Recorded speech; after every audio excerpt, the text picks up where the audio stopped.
Single dad heard her say, "Don't Google me." The next morning, her passed. Arrived by helicopter Portland, Oregon, 10:37 p.m. The rain hadn't let up for hours. It beat down like a warning on the rusted hood of Caleb Rhodes's delivery van, the wipers struggling to push aside the downpour as he guided the vehicle through the nearly empty streets. In the back seat, 5-year-old Sophie had finally drifted off, cradling a purple stuffed rabbit against her cheek, her hair damp from where he'd hurried her through the cold. Caleb glanced at the dashboard clock, then down at the bandage on Sophie's forehead. Just a scratch, thank God, but it had bled more than it should have, and she'd cried more from fear than pain. He'd swung by the 24-hour pharmacy for ointment and gauze, and now they were almost home. Almost. He turned left onto Burnside and was about to pass the old Halstead Inn when a scene at the edge of the portico made him tap the brakes. A woman, late 20s or early 30s, was being shoved out the front doors by a wiry man in a stiff blazer. Her hair clung to her face in rain-soaked waves, her clothes disheveled and clearly out of place, a silk blouse stained with dirt slacks rolled at the ankles, no coat, no purse. Just her and a small plastic bag that barely held a phone charger and a bottle of water. "I told you, lady. No ID, no room. We're not a shelter," the manager barked, waving her away as she stood there shivering. She didn't argue, didn't beg. She just stood still, eyes distant like someone who had run out of words or strength. Caleb's hand tightened on the wheel. He didn't need this. Not tonight. He had a daughter to take care of, rent to catch up on, and barely enough in the bank to make it to next week. He didn't even know who this woman was. Maybe she was high. Maybe this was a scam. But then Sophie stirred in the back seat and whispered half asleep, "Daddy." "Is it raining inside?" Caleb looked at the girl again. She wasn't panicking, wasn't screaming, just standing, drenched, alone. Something hit him in the chest. He pulled over. He stepped out hoodie-soaked in seconds and approached her slowly like approaching a wounded animal. "Ma'am," he said, "are you okay?" She turned her head, meeting his eyes for the first time. And for a moment, just a flicker, he saw something underneath the exhaustion. Fear, yes, but also dignity. Like someone who had once stood taller but had been knocked down so many times she'd forgotten how. "I just needed a place to sit for a while," she said softly. "They wouldn't let me. I'm not here to cause trouble." "You have anywhere to go?" She hesitated. "Not tonight." The manager stepped back outside, phone in hand. "I'm calling the cops. You can't loiter here." "Hold on," Caleb said. "She's with me." The manager narrowed his eyes. "You know her?" Caleb didn't blink. "She's my cousin. Visiting from out of state. Her phone died. Miscommunication." The lie tasted strange in his mouth, foreign but solid. A protective instinct kicked in like a reflex. The man looked at them both, unimpressed. Then, get her off the property. Caleb reached into the van, unbuckled Sophie, and gently wrapped her in the blanket from the back seat. Sophie rubbed her eyes, confused but calm. "Say hi to Auntie Claire," Caleb said, nudging her gently. Sophie blinked at the stranger. "Hi," she mumbled, then nestled into Caleb's shoulder. The woman, Claire for now, looked stunned. She mouthed a silent thank you as Caleb opened the passenger door. "Let's get you somewhere dry," he said. She nodded, got in, and said nothing else until they reached the tiny apartment complex 12 minutes later. The building Caleb lived in wasn't much peeling paint, flickering hallway lights, a front door that stuck in the rain, but it was warm, safe, and his. He led her into the one-bedroom unit, switching on the kitchen light and motioning toward the couch. "I'll get you a towel. Bathroom's through there. Sorry, it's not much." She stood in the middle of the room, dripping silently, arms at her sides. "You didn't have to do that," she said finally. "I know. You don't know me." "I know that, too." She looked at Sophie now, curled up on the couch with her bunny already drifting again. Then back at him. "Why did you lie?" Caleb leaned against the counter. "You looked like someone who stopped expecting people to be kind. And that's when someone needs it the most." She exhaled, part relief, part exhaustion, and took the towel he offered. "I'm Lena," she said quietly. "Just Lena." He nodded. "I'm Caleb. That's Sophie." Lena went into the bathroom to change into the dry clothes he handed her, his ex-wife's old hoodie and sweatpants folded and forgotten at the back of a drawer. While she changed, he made a bowl of soup and poured the last of the milk into a glass. She returned hair damp but brushed face freshly washed. In the clean clothes, she looked less like a stranger and more like someone who might belong.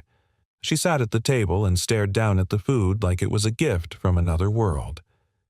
"Thank you," she said again, her voice barely above a whisper. Caleb shrugged. "It's nothing fancy. It's not the soup," she said. "It's the seat." Before he could ask what she meant, she added softly, "Please, don't Google me. Just for tonight. Let me be no one." Caleb didn't reply.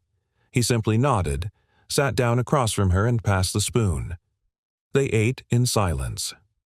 Not uncomfortable silence, but the kind that says, "We'll talk later. For now, let's just survive this night." Outside, the rain fell harder. But inside, for the first time in days, Lena wasn't running. And Caleb, who had long since stopped expecting surprises, was about to discover the one choice he made out of kindness would lead to a truth that could change everything.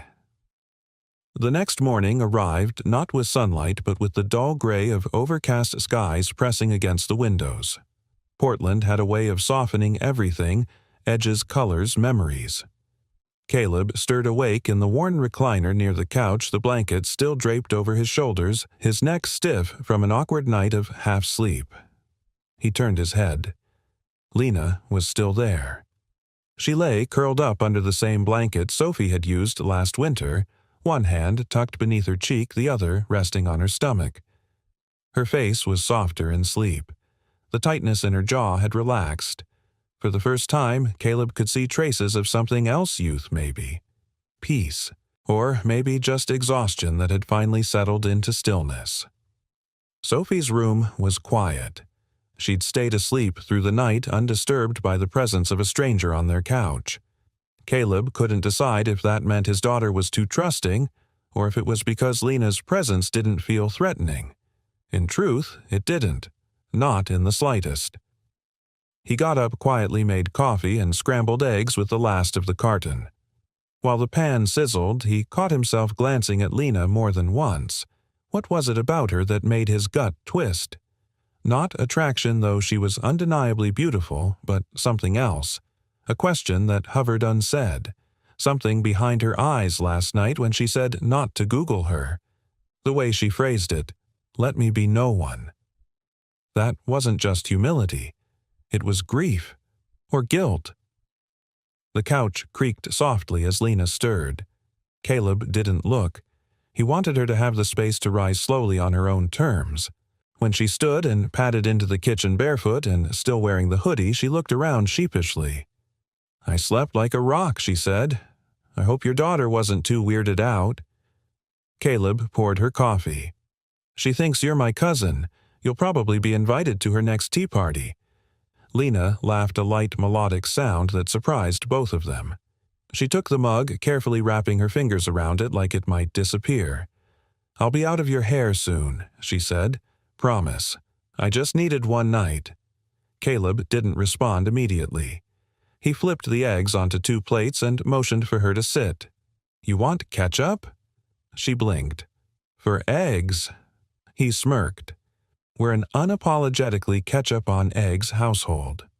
Lena tilted her head. Rebellious. They ate quietly, the casualness of breakfast, slowly stitching something between them, thread by thread. Not familiarity, but maybe the start of it.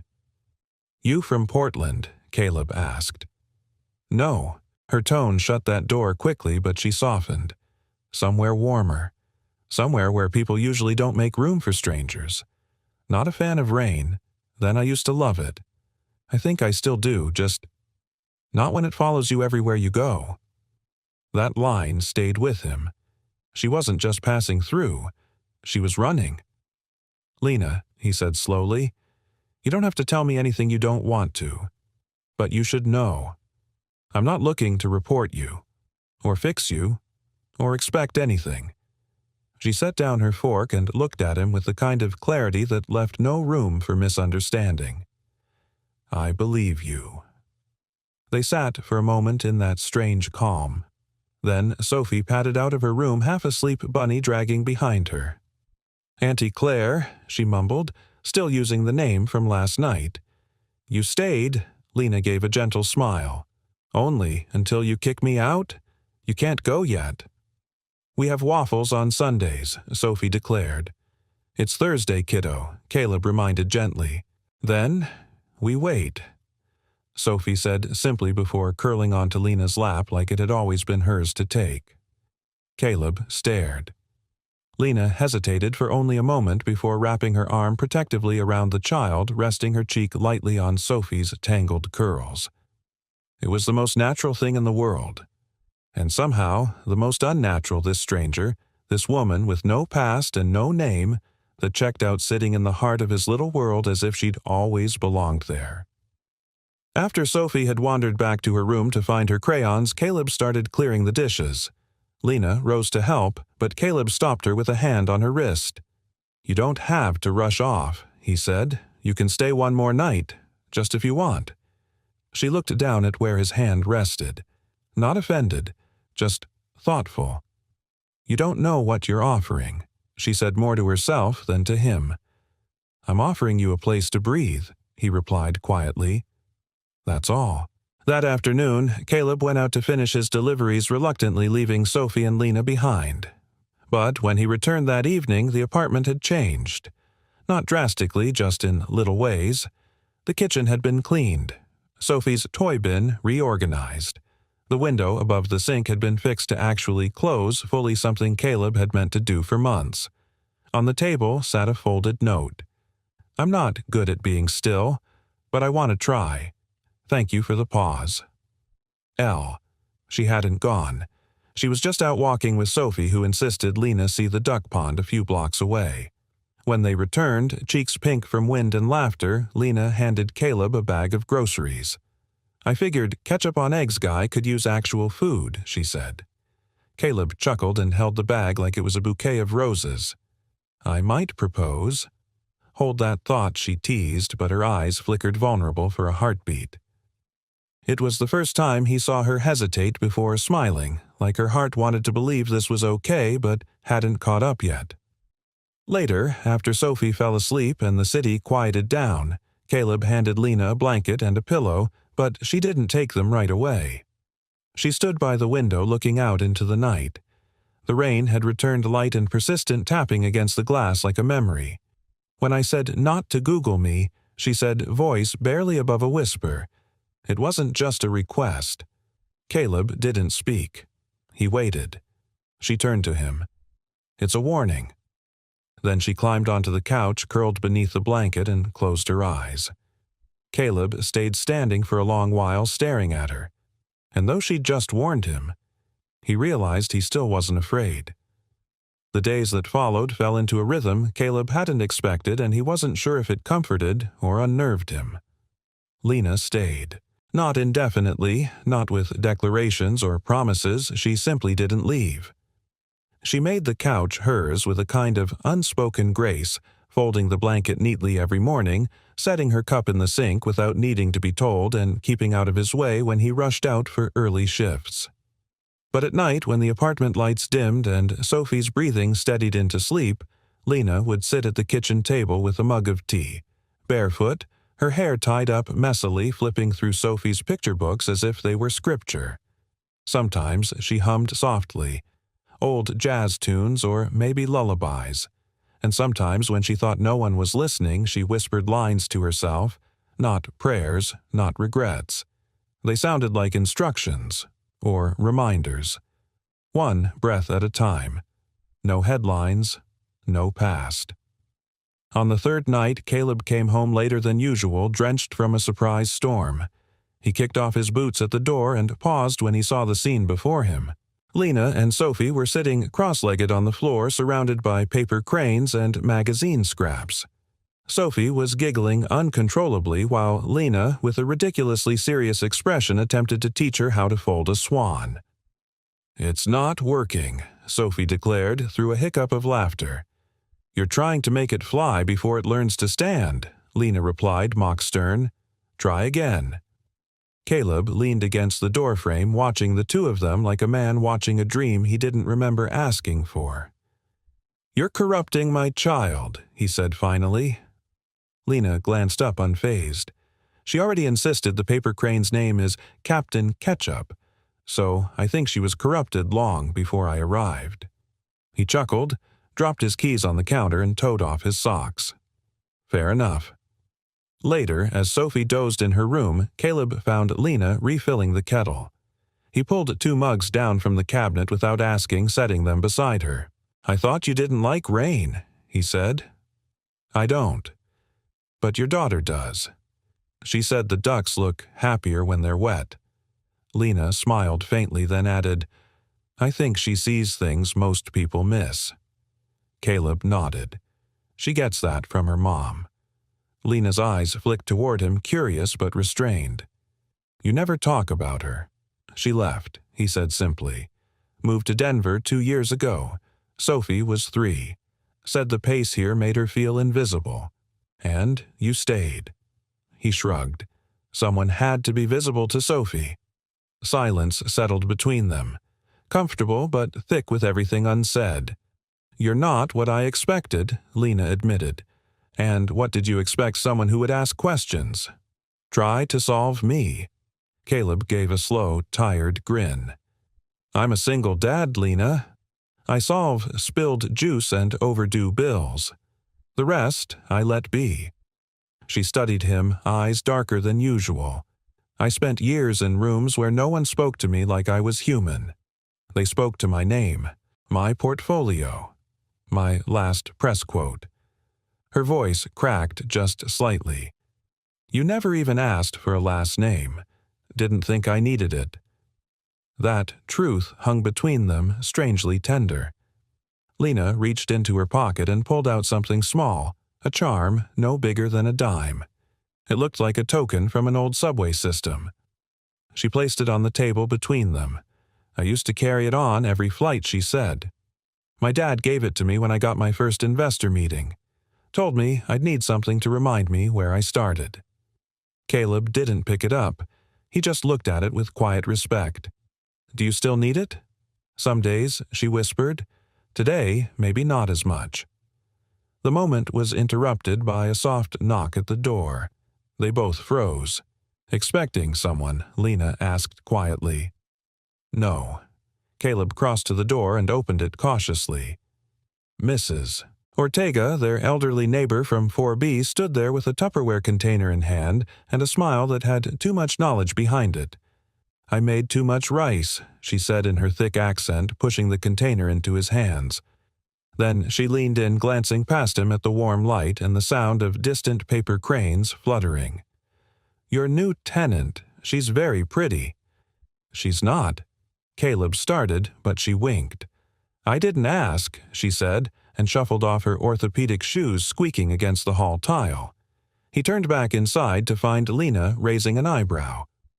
"I think I've been officially welcomed by the neighborhood matriarch. She charges in, tamales," Caleb said, "and she never forgets a face." Lena grew quiet. That might be a problem. Why? Because one day someone might show her my face on the news. There it was again, the crack in her composure. The reminder that this wasn't just a runaway with a good smile and folding skills. This was someone who had vanished for a reason. But Caleb didn't push. Instead, he offered her a spoon. "You want to taste the rice, or should we just keep folding birds until dawn?" She smiled, despite herself. "Let's fold," she said. "But I'm warning you, I'm making a dragon next." That night, as she sat beside him on the living room rug with Sophie snoring faintly behind her door, Caleb watched Lena with something that wasn't quite worry and wasn't quite longing. He didn't know what storm had chased her into the rain that night. But he knew deep in his bones that whatever it was, she wasn't ready to face it yet. So he folded cranes, and dragons, and hope into the spaces where words didn't fit, Because sometimes the bravest thing a person could do wasn't to fix a broken stranger. It was to sit quietly beside them until they remembered they were never broken to begin with. It was early Saturday morning when the first fracture appeared, not in Lena's mask, but in the illusion that their quiet life was enough to keep reality out. Caleb was in the hallway, crouched over a laundry basket when he heard a crash from the living room. He rushed in expecting to find Sophie up to one of her usual experiments in gravity and toy stacking, but instead he found Lena frozen in place, her face pale and her hands trembling over a paper bag spilled across the floor. Among the spilled contents, eggs, apples, a loaf of bread, lay something small and metallic, a brushed silver card the size of a hotel key. It gleamed under the light. Caleb bent instinctively to pick it up, but Lena lunged faster, snatching it from the floor as if it were a grenade with the pin pulled. She held it close to her chest, her breathing ragged. He backed off. "Hey, you okay?" She didn't answer, just nodded, too quickly shoved the card deep into her coat pocket and started gathering the groceries with robotic efficiency. Caleb crouched beside her. "Lena, what was that?" She glanced at him, guilty-cornered and exhausted all at once. "I dropped it, that's all. That wasn't just a card." "No," she said flatly and then quieter. "It wasn't." He waited. Finally, Lena sat back against the wall, apples rolling gently to a stop near the couch. Her hands trembled in her lap. When she spoke, her voice was strained and hollow. It was an ID from a corporate account. My corporate account. Caleb felt the shift in the room, the tectonic kind. The kind that said nothing would be the same after this moment.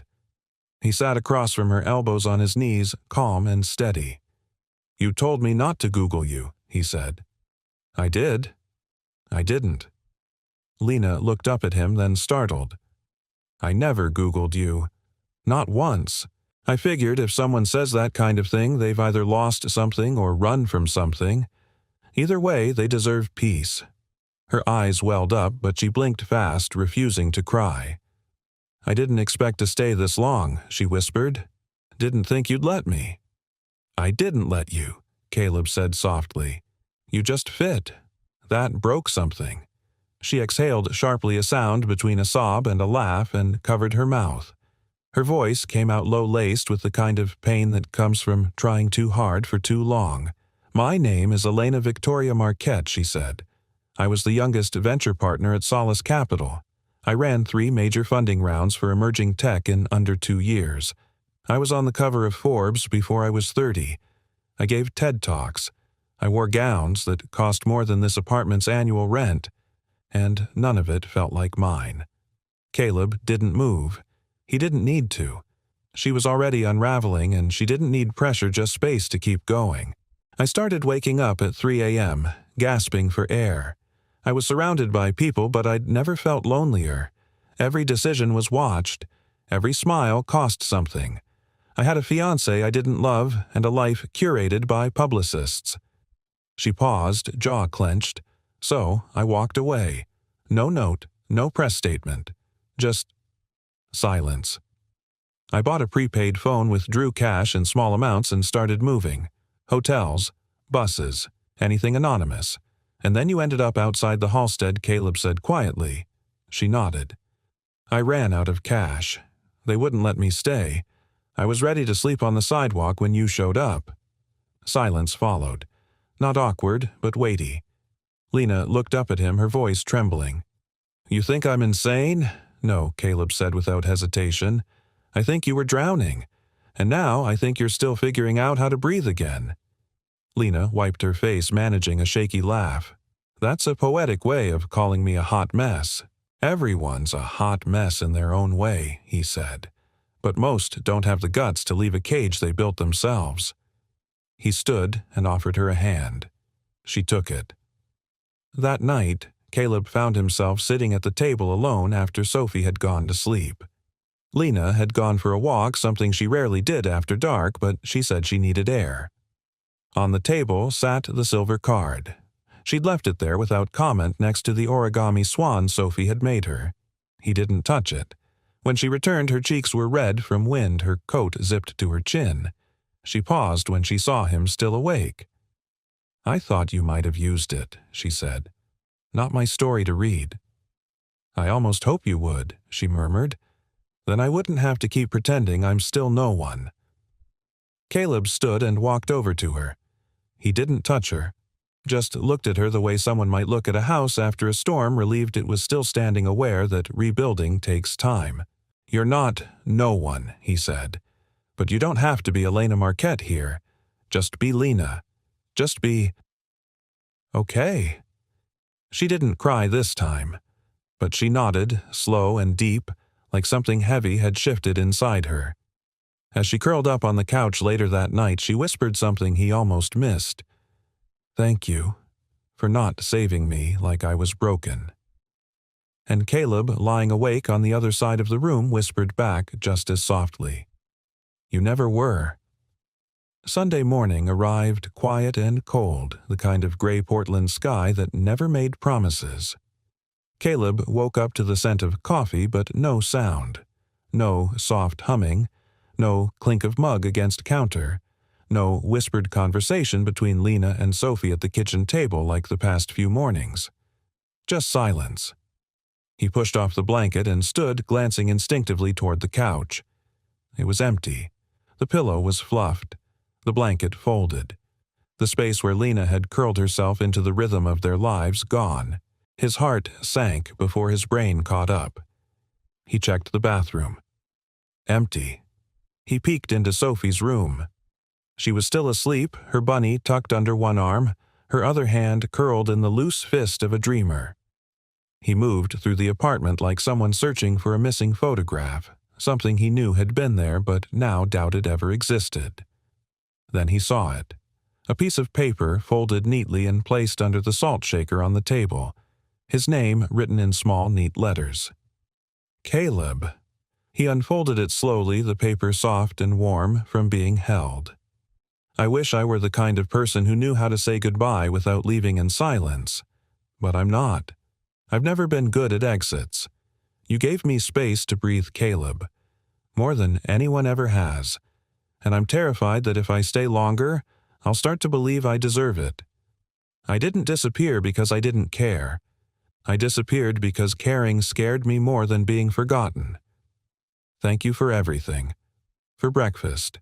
For not Googling me. For giving Sophie a safe place to land her paper cranes. I hope one day I'm brave enough to come back." Lena Caleb stood at the table for a long time, the note still in his hands, the room colder than it had been 5 minutes earlier. He read the letter again, then again. Each time it landed differently.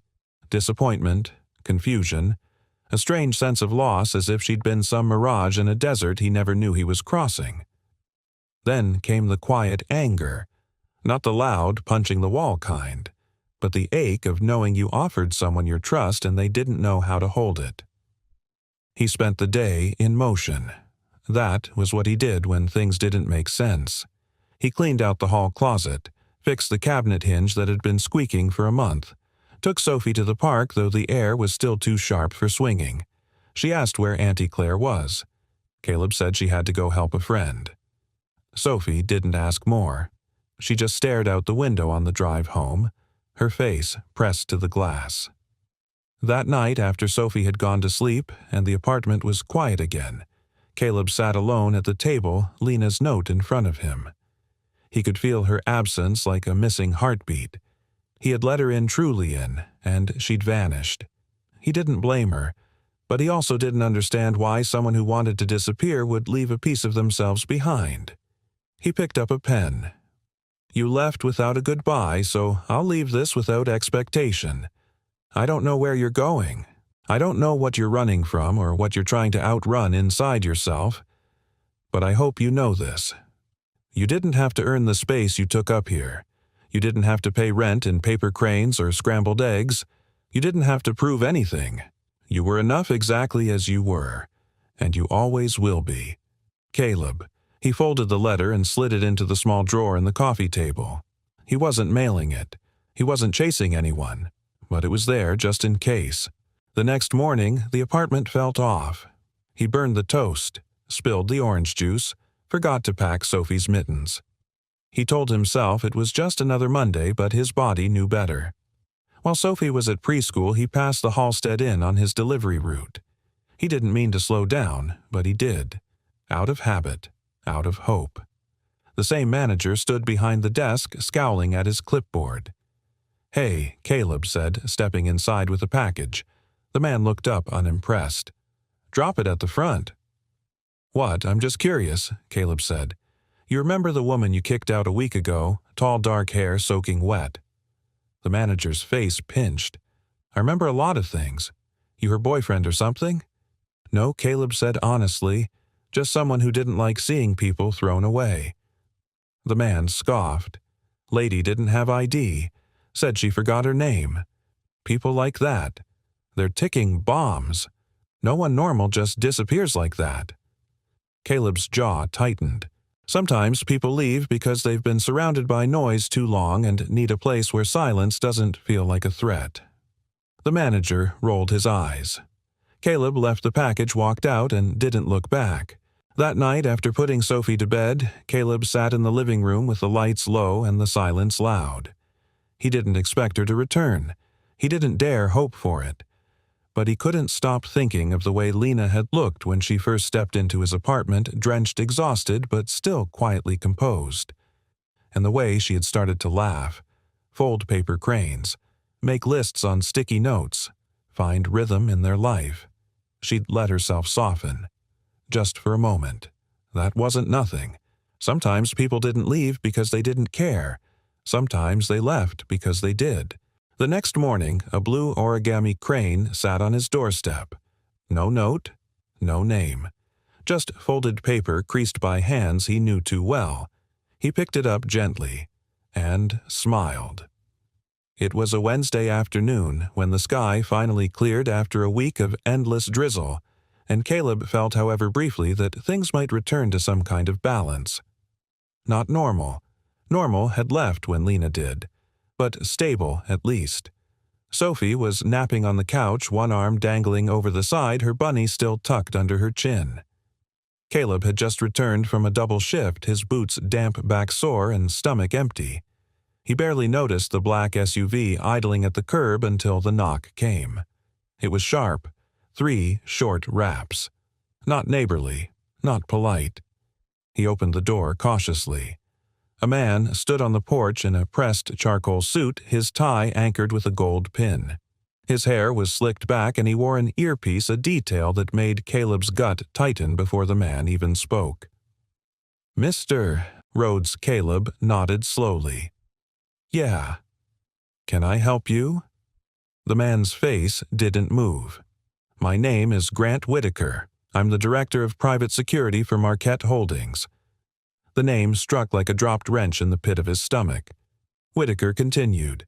"I'm here on behalf of Miss Elena Marquette." Caleb swallowed. "She's not here. We're aware." "But she was, wasn't she?" Caleb didn't respond. Whitaker shifted, polite but firm.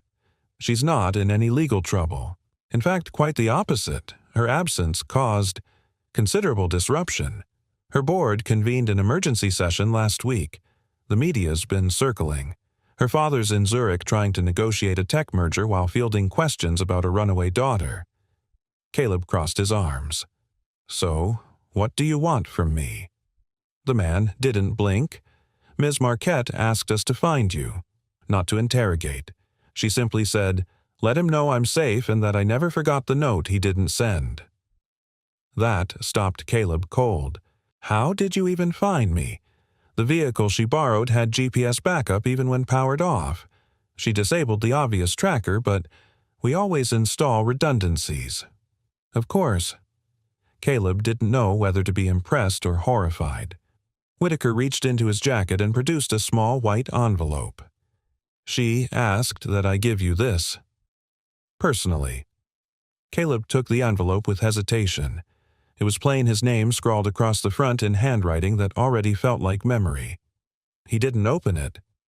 Whitaker nodded once. No cameras, no press, just her message. He turned to leave, then paused. She said something else. She said, "You're the only person in the last decade who looked her in the eyes and didn't see a headline." With that, he returned to the SUV, which slid away from the curb like it had never been there. Caleb stood at the door for a long moment, fingers still clutching the envelope. He didn't open it until that night, after dinner, after Sophie's bath, after the dishes were washed and the lights dimmed. He sat at the kitchen table, the same table where Lena had once folded paper cranes and watched the rain and slowly unsealed the envelope. Inside was a single sheet of paper. Caleb. I didn't mean to vanish again. I thought I had to run until I became invisible, but being in your home reminded me what it feels like to be seen and not just watched. The letter you never sent, I found it. You don't owe me anything. But I needed you to know I'm okay. I'm reclaiming pieces of myself one breath at a time. But nothing I build from here will matter unless it's built with truth. And the truth is, I've thought about coming back every day. If you still fold cranes, I'll know I can. Lena Caleb stared at the letter, heart hammering. He didn't know what he expected, but it wasn't this. It wasn't a message from someone who had vanished into silence and somehow still found her way back with words that cut cleaner than absence ever could. He folded the letter carefully and slid it into the drawer where her first note still lived. Then he walked to Sophie's room. "Kiddo," he whispered, kneeling beside her bed. "You up?" She rolled over, bleary-eyed. "Daddy, I need your help with something." The next morning, before the sun had fully climbed over the buildings, they walked down the street to the small community park. The air was still crisp grass damp underfoot. Caleb pulled the string of a small drawstring bag and took out a dozen brightly colored paper cranes, red, yellow, soft green, sky blue. Sophie carried the largest one carefully balanced between her palms. They placed them on the bench Lena had once sat on with Sophie, just the two of them watching ducks and giggling about Captain Ketchup. They left the cranes there, gently weighted with pebbles so they wouldn't blow away. Caleb stepped back and looked at the scene, a silent signal, a message that spoke louder than anything he could have written. If she came, she'd see. And if she didn't, she'd still know someone had waited not with demands, but with hope. That afternoon, he returned from work to find Mrs. Ortega standing by the mailbox, arms crossed like she'd been waiting hours for him. "You got visitors," she said. Caleb blinked. "Who?" She nodded toward his door. Fancy-looking people. Suits. One of them had a camera. They asked if I knew a Caleb Rhodes. I told them you were dead. "You what?" "You're welcome," she muttered and shuffled away. Inside the apartment, Sophie sat on the floor drawing stick figures, one tall, one medium, one very small. "Someone came looking for you," she said without looking up. They looked important. But they didn't smile. Caleb rubbed the bridge of his nose. The world was creeping in. He wasn't surprised, but he was suddenly achingly tired. Not because of the press, but because he knew when Lena returned she wouldn't come alone. She would bring questions, consequences, cameras, but she would also bring truth. And Caleb, who had offered her silence, would now have to decide how loudly he was willing to speak for her, for Sophie, for what they had started to build without meaning to, because the world had knocked. But for the first time in years, he might just be ready to open the door. Lena sat by the window of the penthouse suite overlooking the East River, far from Portland, yet tethered to it by something stronger than geography. A single paper crane sat on the windowsill in front of her, blue, crisp, slightly uneven, but unmistakably Sophie's. It had arrived in a padded envelope forwarded by one of her former assistants, the return address unmarked, but the folding unmistakable. She hadn't cried when she received it. She'd simply sat in the silence of a home that wasn't really hers and stared out the glass while the world behind her throbbed with emails, voicemail requests, press inquiries, and dinner invitations. She used to crave all that noise. Now she couldn't hear it without remembering the hush of Caleb's kitchen, the softness of Sophie's voice asking if dragons could fold wings, the warm clatter of mugs, and the way Caleb never once tried to fix her, only ever made space. It had only been 2 weeks since she left, but it felt like years had unfolded between her breath and his doorway. Her father had flown in the next day, stern-faced, salt-haired, his affection bundled tight beneath layers of business urgency. She hadn't spoken to him in 6 months. His first words had been, "Thank God you're alive," followed immediately by, "We need to schedule a statement." She hadn't scheduled anything. Instead, she asked for quiet, a sabbatical, a break that no one could spin. They didn't know how to respond to that. In the world she came from, time off wasn't recovery. It was weakness. Absence was a threat. Vulnerability a liability. But Caleb had called it something else. Breathing. And somehow that had felt more revolutionary than any pitch she'd ever given in a boardroom. She fingered the folded paper, now tracing the crease, remembering the warmth of Sophie's hand pressed into hers. That child hadn't just given her comfort. She'd given her permission to be kind to herself. And Caleb, he had never once asked her for anything. Not her name, not her past, not even her future. That's what broke her most. That's what stayed. Because for the first time in her adult life she had experienced unconditional presence. Not love wrapped in ambition, not attention bartered through performance. Just being. Sitting in silence with someone who didn't need a press release to know she mattered. The memory that wouldn't leave her, though, was from her final night there. She'd come out of the bathroom to find Caleb sitting at the table, turning a note over in his hands. He didn't say a word, just nodded as she passed him to the couch. She hadn't told him she was leaving. She hadn't told him she'd already packed. But in the quiet, he had sensed it. And he'd let her go. That undid her. Because when someone lets you go without bitterness, just sorrow, that's when you realize what you were given. That's when you understand the weight of what you're walking away from. Now, in this high-rise silence, she couldn't unknow that feeling. She stood, moved to the corner of the suite, and opened a sleek black duffel. Inside it, buried beneath a rolled scarf, was the note Caleb had written, but never sent, the one she found folded between the couch cushions tucked behind the swan Sophie had insisted she take. She had read it only once, but it had lived inside her ever since. You were enough exactly as you were. She'd lived her life building empires out of expectation. Now she was beginning to wonder if there was more courage in simplicity, in stillness, in being rather than achieving. Her phone buzzed. It was Grant Whitaker. "Ms. Marquette," he said, ever neutral. "Your absence has been noted by the press. They're speculating about your health, your leadership, and your upcoming IPO. Are you prepared to make a statement?" She closed her eyes. "No," she said softly, "but I'm ready to do something better." Later that night, Lena walked alone along the East River, wearing Caleb's old gray hoodie, the one she had never returned. Her breath ghosted in front of her, the cold biting but familiar. She stopped at a bench and pulled out her phone. It was the same prepaid model she'd bought when she disappeared. There was only one number in it. She typed out a message.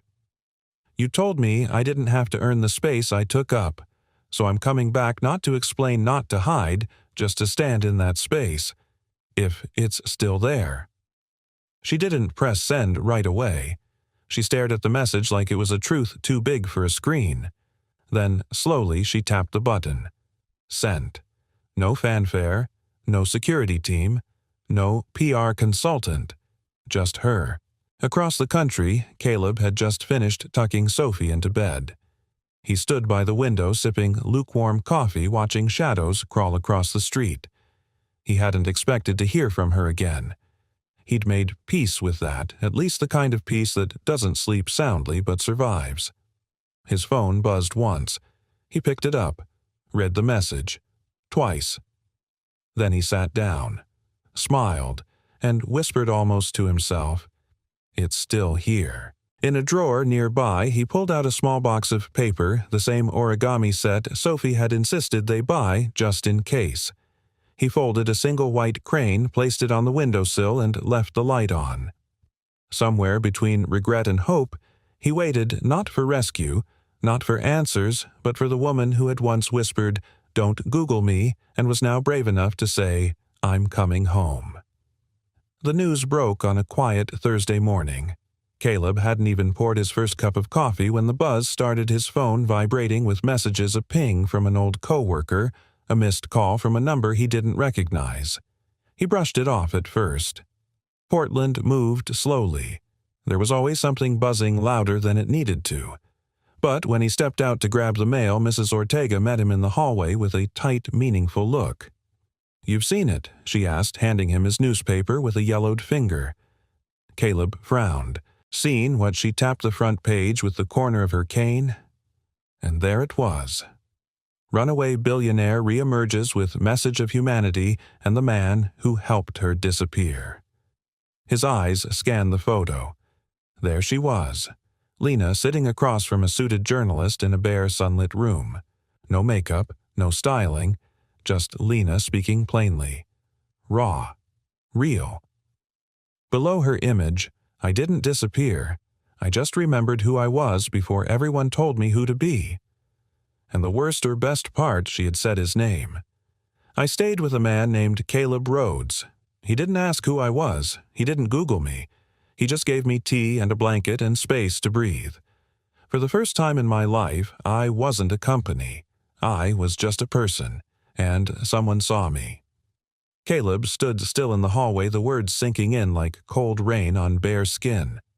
By the time he turned on the television, the segment was already playing on local morning shows. A rerun clip from the original interview with national syndication. Lena, in profile, her voice steady but soft. The anchors praised her bravery. Online, the internet was on fire. Queen of Reset, CAO of Stillness, the woman who said no to the empire. And Caleb, who had been content with anonymity, was now the quiet beating heart at the center of it all. By midday, a camera crew showed up on the curb outside his apartment. "Mr. Rhodes, can you tell us what Lena was like off camera? Did you two have a relationship? Was she safe while she stayed with you?" He closed the blinds. Sophie stood behind him, holding her bunny tight. "Are they mad?" she whispered. "No, sweetheart," Caleb said gently, crouching to her level. "They're just loud." She wrinkled her nose. "I liked it better when it was quiet." So did I. That evening, he stepped outside for air hoodie, pulled up, hands in his pockets. The sky had turned to soft amber clouds rolling like thoughts he couldn't sort. Across the street, a man in a wool coat approached. Not a reporter. A familiar face. Grant Whitaker. "Off the record," Grant said before Caleb could speak. "I'm not here with a camera. Lena asked me to check in on you." "I'm fine," Caleb replied shortly. "She was worried this would blow back on you. She didn't name you for attention. She named you because it mattered." Caleb exhaled. "I didn't want attention." "I know. But sometimes the story chooses you." He looked away, jaw tight. "I helped her because she was cold, tired, and scared. Not because I thought it would end up on the news." Grant nodded, understanding. Before he left, he handed Caleb a small white card. No title. Just an address. "She's speaking at a non-profit event next week," Grant said. "First public appearance since the interview. Quiet setting. Low profile. Just voices that matter." Caleb looked down at the card. The address was a small community center in Portland. Nothing glamorous, nothing televised. Just Lena standing in a room choosing her words instead of letting them be chosen for her. The week that followed was strange. Caleb got offers from podcasts, magazines, even a coffee brand looking to sponsor the quiet kindness movement. He turned them all down. Sophie, too young to understand the world's noise, asked if Lena would ever come back. Caleb gave her the same answer each time. "I think she's trying." When the night of the event arrived, he didn't plan to go. He got off work late. Traffic was bad. The world felt too loud. But then he saw Sophie sitting at the table folding a paper crane with more focus than a 5-year-old usually summoned. She looked up at him. It's for her, in case she's scared. Caleb didn't need more than that. He got in the truck, heart pounding, and drove. The community center was humble, a faded red brick building with string lights draped across the entrance. Inside, no more than 30 people sat in folding chairs, each holding a candle. No press badges, no stages, just a microphone on a stand. And Lena. She stood near the front wearing jeans and a slate gray sweater, her hair loose around her shoulders. No makeup, no assistants. When she spotted him, something in her face shifted a flicker of disbelief, then something deeper relief. Their eyes held for 3 seconds too long. She took the mic. I used to think I had to be big to matter, that the louder I was, the more I'd be heard. But the loudest thing anyone ever did for me was stay quiet when I asked them not to ask. The audience was still, moved. I didn't come here to make a statement, she said. I came here to say thank you, to someone who made me feel safe when I had nothing left to give. She turned toward Caleb. You didn't rescue me. You received me. There's a difference. Caleb felt his chest ache. She held up a paper crane. And you reminded me that sometimes the most powerful act of love is just letting someone land. When the applause came, it wasn't thunderous. It was soft, reverent, and somehow louder than anything Caleb had ever heard. She stepped down and walked toward him slowly, uncertain. I didn't know if you'd come, she whispered. I didn't either, he said. They stood for a moment, the world holding its breath. I'm not the same woman you met, she said, but I think I'm better, calmer, and... I missed your terrible coffee, he smiled. I still make it, worse than ever. She laughed softly. Then maybe I should stay long enough to teach you something. And in that moment, no microphones, no spotlight, just the hum of breath and second chances, Caleb reached for her hand. She didn't pull away, and that more than any headline was the only story that mattered. The next morning, Caleb found himself standing in front of the community fridge at the co-op grocery store, debating between oat milk and regular. Sophie had declared a new allergy based on something she saw in a cartoon. He wasn't convinced, but he had learned that picking battles with a 5-year-old philosopher was a losing game. He didn't hear the whispering at first, not until a woman passing behind him leaned closer to her friend and murmured, "That's him. The single dad. The one from the story." He turned, slightly caught their sideways glances, the quickly averted eyes when he met their gaze. It wasn't hostile. It wasn't cruel. But it was attention.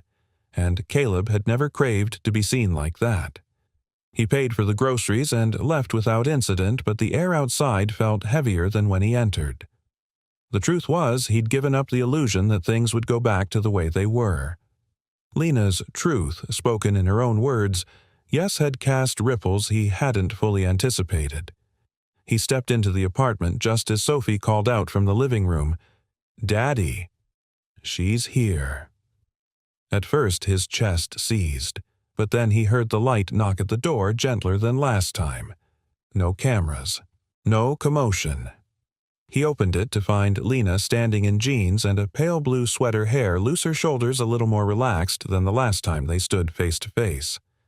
In her hands was a glass jar filled with soup, something brown and hearty. "I traded secrets for recipes," she said with a soft smile. "Seems fair." Caleb stepped aside without a word. Sophie barreled into Lena's knees a second later, arms wrapping around her like she hadn't missed a single beat. "You're back," Sophie said simply. "I am." Sophie pulled her toward the couch, already talking about origami dragons and drawings she'd made. Lena followed, kneeling beside her like no time had passed. Caleb watched from the kitchen, heart full and hesitant all at once. Later, when Sophie was down for a nap and the soup had been eaten in companionable silence, Caleb joined Lena on the small balcony where the early spring air carried a chill just sharp enough to feel. She looked out over the street. "You ever notice how many people walk with their heads down?" "All the time. I used to do that too, out of guilt, out of pressure. Now I think I was just afraid of who'd look back." He leaned against the railing beside her. "You looked people in the eye at that community center." "I looked at you," she corrected gently. A pause stretched between them. Then I read the comments she admitted. The good ones, the bad ones. People analyzing my tone, dissecting my word choices, trying to decide if I was sincere or strategic. He turned to her. "And what did you decide?" She glanced at him. That the world doesn't know how to handle sincerity without suspicion. Caleb didn't argue. He knew she was right. "I wanted to say more," Lena added after a moment. "About you. About what it meant to be allowed to exist without expectation. But I was afraid if I said too much, the media would devour it and turn it into something cheap." "You said enough," Caleb said quietly. "You didn't owe the world a fairy tale. I didn't owe the world anything," she said, eyes clear. "But I owed you truth." She pulled something from her coat pocket, a small velvet pouch. Caleb raised an eyebrow. "What's this?" Lena held it out. "Something I forgot to leave behind." Inside the pouch was the silver corporate ID card, the one that had slipped from her bag the day she broke open. Caleb turned it in his hand. It still shimmered like it had weight in another life. "You kept this?" he asked. "I thought I'd need it again," she replied, "to prove I was someone." And now she looked at him not with grand gestures but with a quiet certainty that stopped him cold. "Now I'd rather be someone without it than no one with it." He stared at the card for a long moment before slipping it back into the pouch. "Want me to throw it away?" "No," she said. "I want you to keep it. Not as a reminder of who I was, but of what I walked away from." They stood there together, wind teasing the edges of their sleeves, until Lena reached over and took his hand. Not dramatically, not like a scene from a movie, just a simple human gesture. One that said, "I'm still here." He squeezed it gently. The next day, the world moved on. There was another story in the headlines, another scandal, another disappearance. Lena's name faded from the news cycle not because she was forgotten, but because she had chosen to stop feeding it. She didn't retreat. She didn't vanish.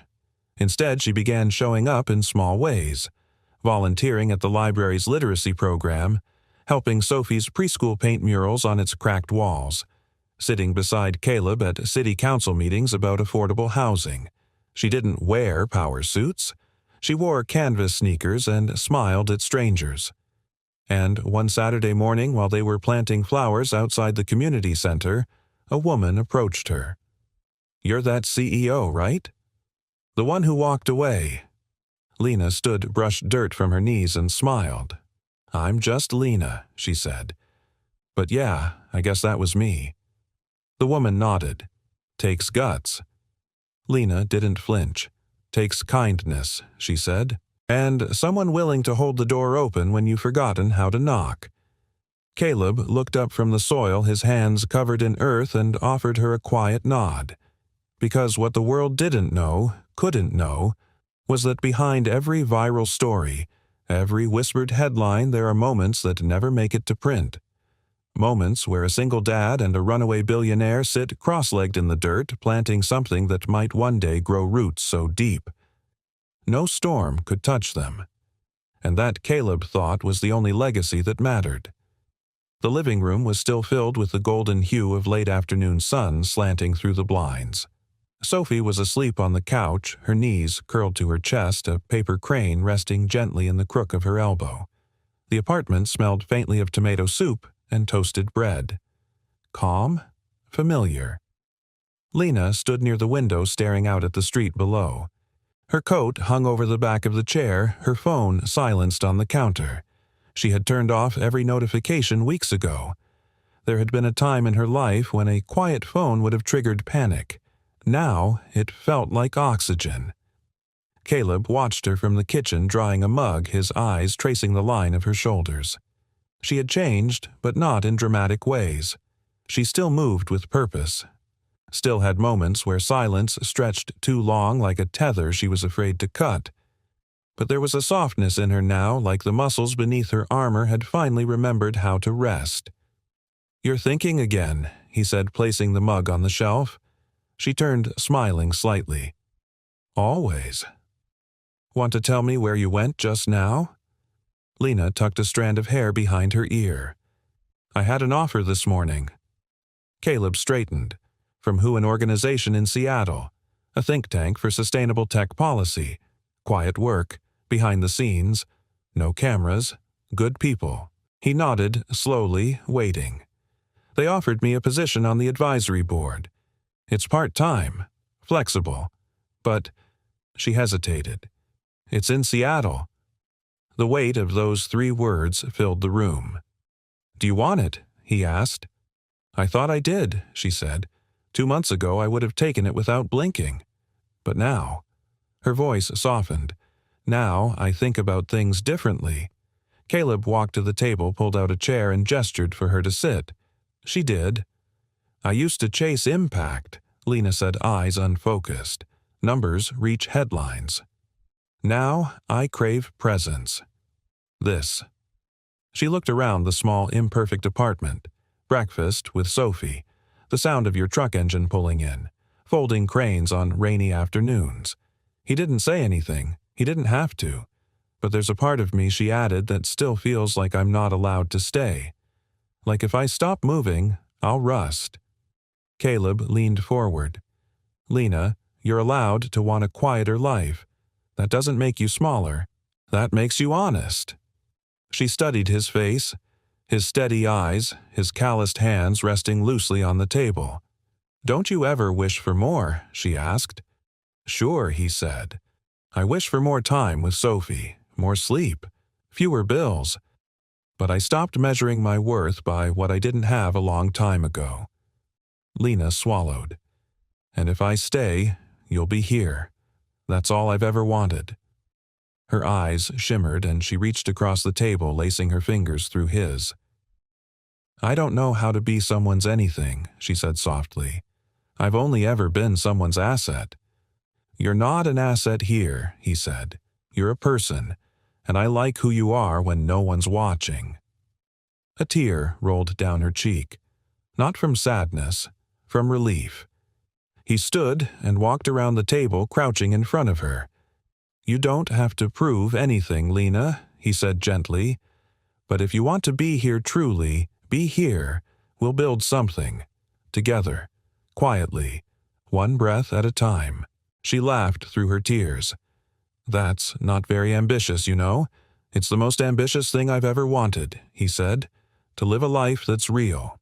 Later that evening, the 3 of them sat on the floor with Sophie between them, building a castle from cereal boxes and toilet paper rolls. Lena held a glue stick like it was a scepter. Sophie crowned her queen of cardboard. Caleb just watched, heartful in ways he never imagined possible. Sophie looked up at Lena. Are you going away again? Lena shook her head. No, sweet pea. I think I'm staying. For how long? Lena glanced at Caleb, then back at Sophie. As long as it takes to build a paper kingdom strong enough to last. Sophie nodded solemnly. Okay, but it needs glitter. Lots of glitter. We'll add glitter, Caleb promised, smiling. The next day, Lena mailed back the contract from the Seattle offer with a polite decline. In its place, she wrote a handwritten note to the organization's founder. Thank you for thinking of me. I'm choosing a different kind of work right now, the kind that doesn't involve boardrooms but still requires leadership, patience, and heart. I'm learning to stay. And in staying, I'm building something I never knew I needed. She signed it, simply Lena Marquette. No titles, no accolades, just a woman who had finally realized that staying required more courage than leaving ever did. That evening, she and Caleb sat on the balcony watching the city settle into night. Below, streetlights flickered on. A dog barked in the distance. Somewhere, a neighbor played an old jazz record, scratchy but sweet. Lena leaned her head against Caleb's shoulder. I used to think home was something you had to earn, she said. Turns out it's something you allow. He looked down at her. So, you staying for the waffles tomorrow, only if I get to make the syrup from scratch. Deal. And there, beneath the hush of stars and the breath of something beautiful blooming slowly, quietly, irrevocably between them, Lena chose to stay. Not out of fear, not out of need, but out of love, out of healing, out of hope. It was spring when Caleb realized the quiet life they'd built was no longer temporary. Not a stopover, not an intermission. Home. The apartment still creaked in the mornings, and the water heater still groaned when both faucets were on. But now there were 3 toothbrushes on the bathroom sink. Lena had claimed the chipped ceramic mug with the faded duck print Sophie's favorite, and Caleb had stopped pretending it wasn't the best one in the cupboard. They no longer tiptoed around each other. They just lived, with a rhythm as natural as breath. One Saturday morning, Caleb stepped into the living room to find Sophie perched on the floor gluing googly eyes to cardboard shapes. On the couch beside her sat Lena with a laptop open, a pencil behind one ear, and a growing pile of notes scattered beside her. She looked up when she saw him. "You're up early," she said. "Am I? Or are you running an office out of our living room again?" She smiled. "Technically, it's a non-profit." Caleb walked over and looked down at the screen. On it was a draft homepage for something called the Kindness File. He raised an eyebrow. "What is this a project I've been working on?" she said. "Collecting stories of ordinary people who did one kind thing. Quiet things, unnoticed things. Not for credit, not for likes, just because it was right." Caleb stared at the screen for a long moment. The title was simple. The mission statement beneath it even simpler, because the smallest kindness can become the turning point of someone else's life. He swallowed. "This is about me, isn't it?" "It's not," she said. "It's about what you reminded me was possible, what we can remind others." He sat beside her, watching her scroll through submission drafts, some typed, some handwritten, and scanned in. A high school janitor who paid for a student's lunch. A retired nurse who mended coats at the bus stop every winter. A man who once offered his couch and his last clean hoodie to a stranger in the rain. That one wasn't labeled, but he knew. "I don't need to be part of something big," he said softly. "I know," she replied. "That's why this matters." Sophie chimed in without looking up. "Can we put my paper dragons on the website?" Lena laughed. "Only if they promise not to breathe fire on the donors." Caleb sat back and watched them for a while, the 2 people who had walked into his life by accident, one with folded paper, the other with wide eyes and a stuffed rabbit, and stayed by choice. Later that week, Lena invited him to a small event at the community center, where she'd first spoken publicly after returning. This time, there were no cameras. Just folding chairs, home-baked cookies, and a handful of people who had come to share their stories, some hopeful, some still healing. Lena stood in front of the group holding nothing in her hands. No script, no slides. Sometimes the biggest miracle, she said, is not the person who saves you, but the person who sees you when you don't recognize yourself. She paused. "I spent years being told what I was worth based on what I could produce, build, or sell. But when I had nothing to offer, not even my name, someone looked at me and saw a human being. No transaction, no angle, just kindness." Her eyes found Caleb's in the back row. He didn't flinch. "I didn't come back to relive my old life," she continued. "I came back to build a better one. One rooted in service, not success. In truth, not titles. And in the belief that kindness isn't weakness, it's a revolution in disguise." The room was silent.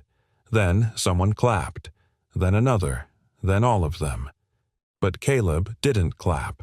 He just watched her, a quiet pride blooming in his chest like something sacred. That night, walking home with Sophie asleep in his arms and Lena beside him, Caleb spoke into the stillness of the street. "You changed."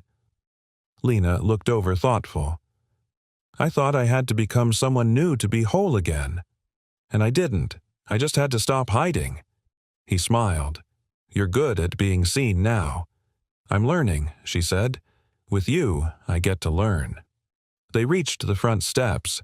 Caleb shifted Sophie gently and paused before opening the door. "You sure this is the life you want? It's not shiny. It's slow. It's real. She rested her hand on his arm. It's more than I ever let myself hope for. Weeks passed, seasons shifted, and one morning without fanfare, the kindness file quietly launched online. No marketing blitz, no paid press, just stories, real ones, from grocery clerks, from grandmothers, from strangers who once handed someone a coat or a meal or a quiet place to rest. And in one corner of the site, buried not on the homepage but deep in the archives, there was a story called The Man Who Didn't Ask. It didn't name him, but Lena knew, and so did anyone who read it. Because true kindness doesn't need credit. It leaves a mark in smaller ways, in quiet breakfasts, in folded cranes, in spaces that feel like peace. On a slow Sunday morning, as Sophie colored beside them and sunlight warmed the floor, Lena reached for Caleb's hand. "You know," she said, "I used to think love had to be earned." Caleb squeezed her fingers gently. "And now I know sometimes it just shows up, offers you a couch, shares a meal, and waits for you to be ready." He looked at her for a long time. "I'm glad you stayed," he said. "I'm glad you opened the door." And outside on the windowsill a paper crane caught the breeze, its wings fluttering softly ready for flight, but at peace right where it was. We'd love to know where are you watching from. Share your thoughts in the comments below and tell us what part of this story touched you the most. Single dad took the night shift. Then a mysterious guest arrived and asked for room 211, with him.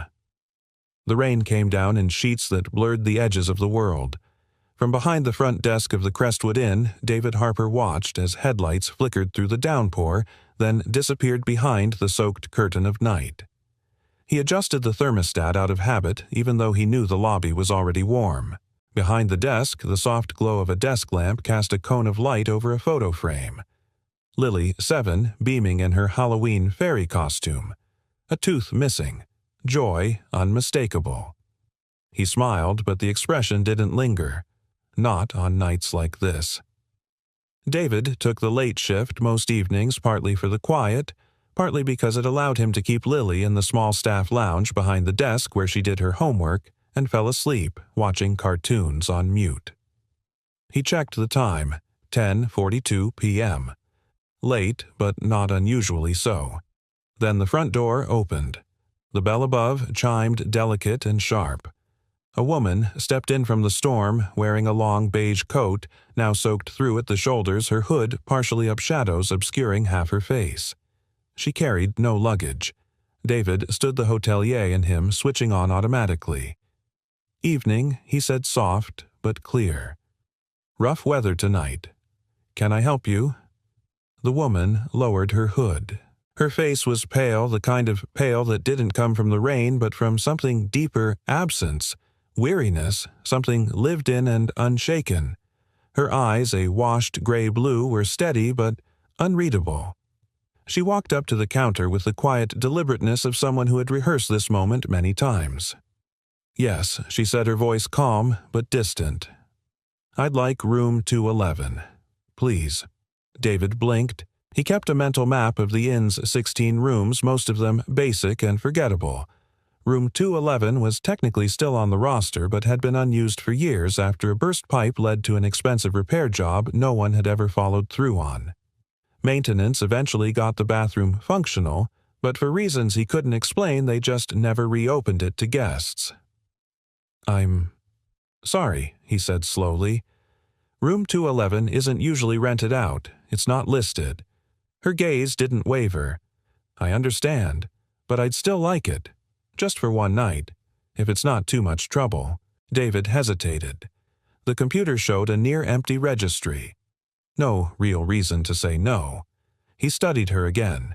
No makeup, no perfume. Slight tremor in her hand as she tucked a strand of wet hair behind her ear. Not dangerous, not unstable, just off-center. Like someone who hadn't felt safe in a long time. He exhaled. "All right, just a moment." She nodded, and only then did her eyes drift to the photo frame on the desk. Her breath caught so subtly he almost missed it. "Is that your daughter?" she asked, voice softer than before. David looked over his shoulder at the picture. Yeah, that's Lily. A long pause. She's beautiful. He smiled faintly, fingers tapping the keyboard as he reactivated Room 211's profile. She is, he agreed. When he handed her the key, her fingers brushed his. Ice cold. Thank you, she said. Let me know if you need anything, David replied. There's extra blankets in the room. Heat kicks in slow, but it'll get there. She nodded and turned her shoes, squeaking slightly on the tile floor. As she passed through the hallway and vanished around the bend, something in David's chest stirred uneasily. Not fear, not even suspicion. Something older. A pull, like a puzzle piece nudging into place somewhere deep in his subconscious. Then, from behind the half-closed door of the staff lounge, Lily stirred. Her voice was sleepy, small. Dad David stepped over and opened the door gently. Hey, you're still up. She rubbed her eyes. Was someone here? Just a guest checking in? What's her name? David paused, didn't ask. Lily tilted her head. That's weird. You always ask. He knelt beside her and pulled the blanket up over her shoulders. Guess I forgot. She leaned against him, her forehead pressed into his shoulder. Okay. Night Daddy. He kissed her hair. Night Bug. Back at the front desk, David reopened the registration record, curious now. He scrolled through the line where name and ID usually went. Blank. He checked the surveillance feed's standard angle hallway shot. The woman was standing outside Room 201, hand on the doorknob. But she wasn't going in. She was staring at the number plate. Her lips moved, barely visible. David leaned closer to the screen. Then she turned. Looked straight into the lens of the camera like she knew exactly where it was. And smiled. Not threatening. Not mocking. Just haunting. He sat back slowly, heart-tapping once then again. Room 211. She hadn't asked for any amenities. No questions, no bags, just that room. And for one strange, disquieting second, David had the inexplicable sensation that she knew far more about this place about him than he knew about her. The storm raged louder against the windows, but the lobby had gone still. Behind the desk, the cursor blinked next to the blank name field. David typed in 2 words before locking the system. Unknown guest. And deep inside the hallway Room 211 finally clicked shut. The morning light bled gently through the blinds of Room 211, casting long golden slats across the worn carpet and muted walls. The silence inside was heavy, not oppressive, but contemplative, like the hush of a cathedral after the last hymn fades. Ella Morgan sat on the edge of the bed, still in her coat, eyes fixed on nothing in particular. She hadn't slept. In her lap, her fingers twisted a small silver ring, dull with age. She turned it over and over. The inside was engraved, barely legible now, Hope. Always. She whispered the name aloud as if it needed air to stay alive. Hope? It wasn't what they named her in the adoption papers, she knew that. But it was the name she gave her daughter, soft, fierce, defiant. A name whispered into the warmth of a newborn's ear while doctors and orderlies looked away. The only thing she was ever allowed to give her child. And now she was here in a room she hadn't entered before, but which somehow felt like it had waited. Like time had slowed inside it, waiting for this one specific collision of souls. She rose, brushing down her coat, and stepped to the window. From here she could see the courtyard below. And there, near a rusted garden bench, a man knelt gently braiding a little girl's hair. The girl was laughing, arms flailing as she tried to chase something, maybe a butterfly, maybe just the wind. The man caught her again, wrapped her up in a hug, and she squealed. Ella pressed her hand to the glass. Lily. She knew, not with logic, not through court documents or DNA or signed affidavits. She knew in the way a mother knows a child's scent, the way a storm knows the weight of rain. Tears slid quietly down her face. Down in the courtyard, David's back tensed. He didn't know why. Just a prickle, a sense that he was being watched, not in a threatening way, but in a way that felt intimate. exposed. He looked up toward the second-floor window. A shadow moved. He let it go. Daddy Lily said between giggles, "Can we get a donut before school?" David grinned. "Is that a question or a demand?" "Demand," she beamed. "Well, I guess I have no choice then." They left for school shortly after. Ella remained at the window long after the car disappeared from the lot. When David returned mid-morning, the lobby was quiet. The rain from last night had dried into a soft mist, and sunlight filtered in through the high windows, making the room feel more alive than it had in weeks. The key for room 201 sat on the desk. No note, no checkout, no sign she had ever been there except for the key and the faint scent of lilacs. He moved to the security console and rewound the feed. There she was, early morning, walking softly down the hallway. No suitcase, just that long coat and a tired elegance. She paused near the desk, looked directly into the camera again. Then she smiled. Not haunting this time. Just gentle. Like forgiveness. That night, David sat with Peter, his best friend since high school, now the town's police chief, over greasy diner burgers and bad coffee. She asked for room 211. She knew about it. "No one knows about that room, Pete." Peter raised a brow. Maybe she stayed there before. "No, not possible. We stopped booking that room before I even got hired." Peter leaned back. "What are you thinking I'm thinking?" Something about her didn't add up, but not in a bad way. Like she knew more than I did, but didn't want to use it against me. Peter studied him a moment. "You think she knew Lily David's fork stilled?" "I think." She recognized her. Silence. "You ever think about where Lily came from?" Peter asked carefully. David nodded slowly. "Only every day." The next evening, just after sunset, a small package arrived at the inn. No return address. Inside was a children's book, hand-bound cloth cover, faded and soft. The title was stitched into the front in delicate thread, "The Cloud That Came Back." David opened it. The first page was a handwritten dedication. For H. "May you never forget how far love will chase you." His heart caught.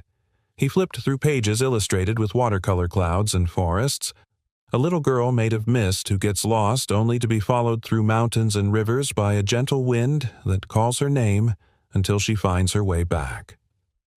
On the last page, beneath the final drawing, a single line was scrawled in familiar cursive. "I used to tell her this story every night."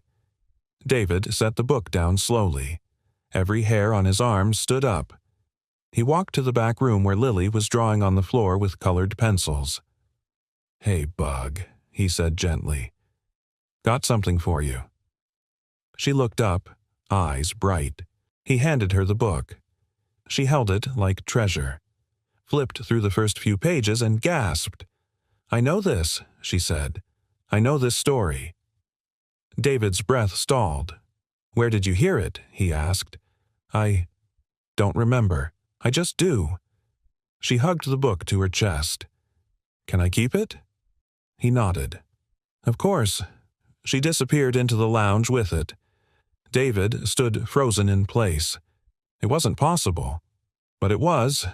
She remembered. Outside, the wind picked up. The last leaves of autumn danced across the parking lot, caught in spirals like tiny whispers.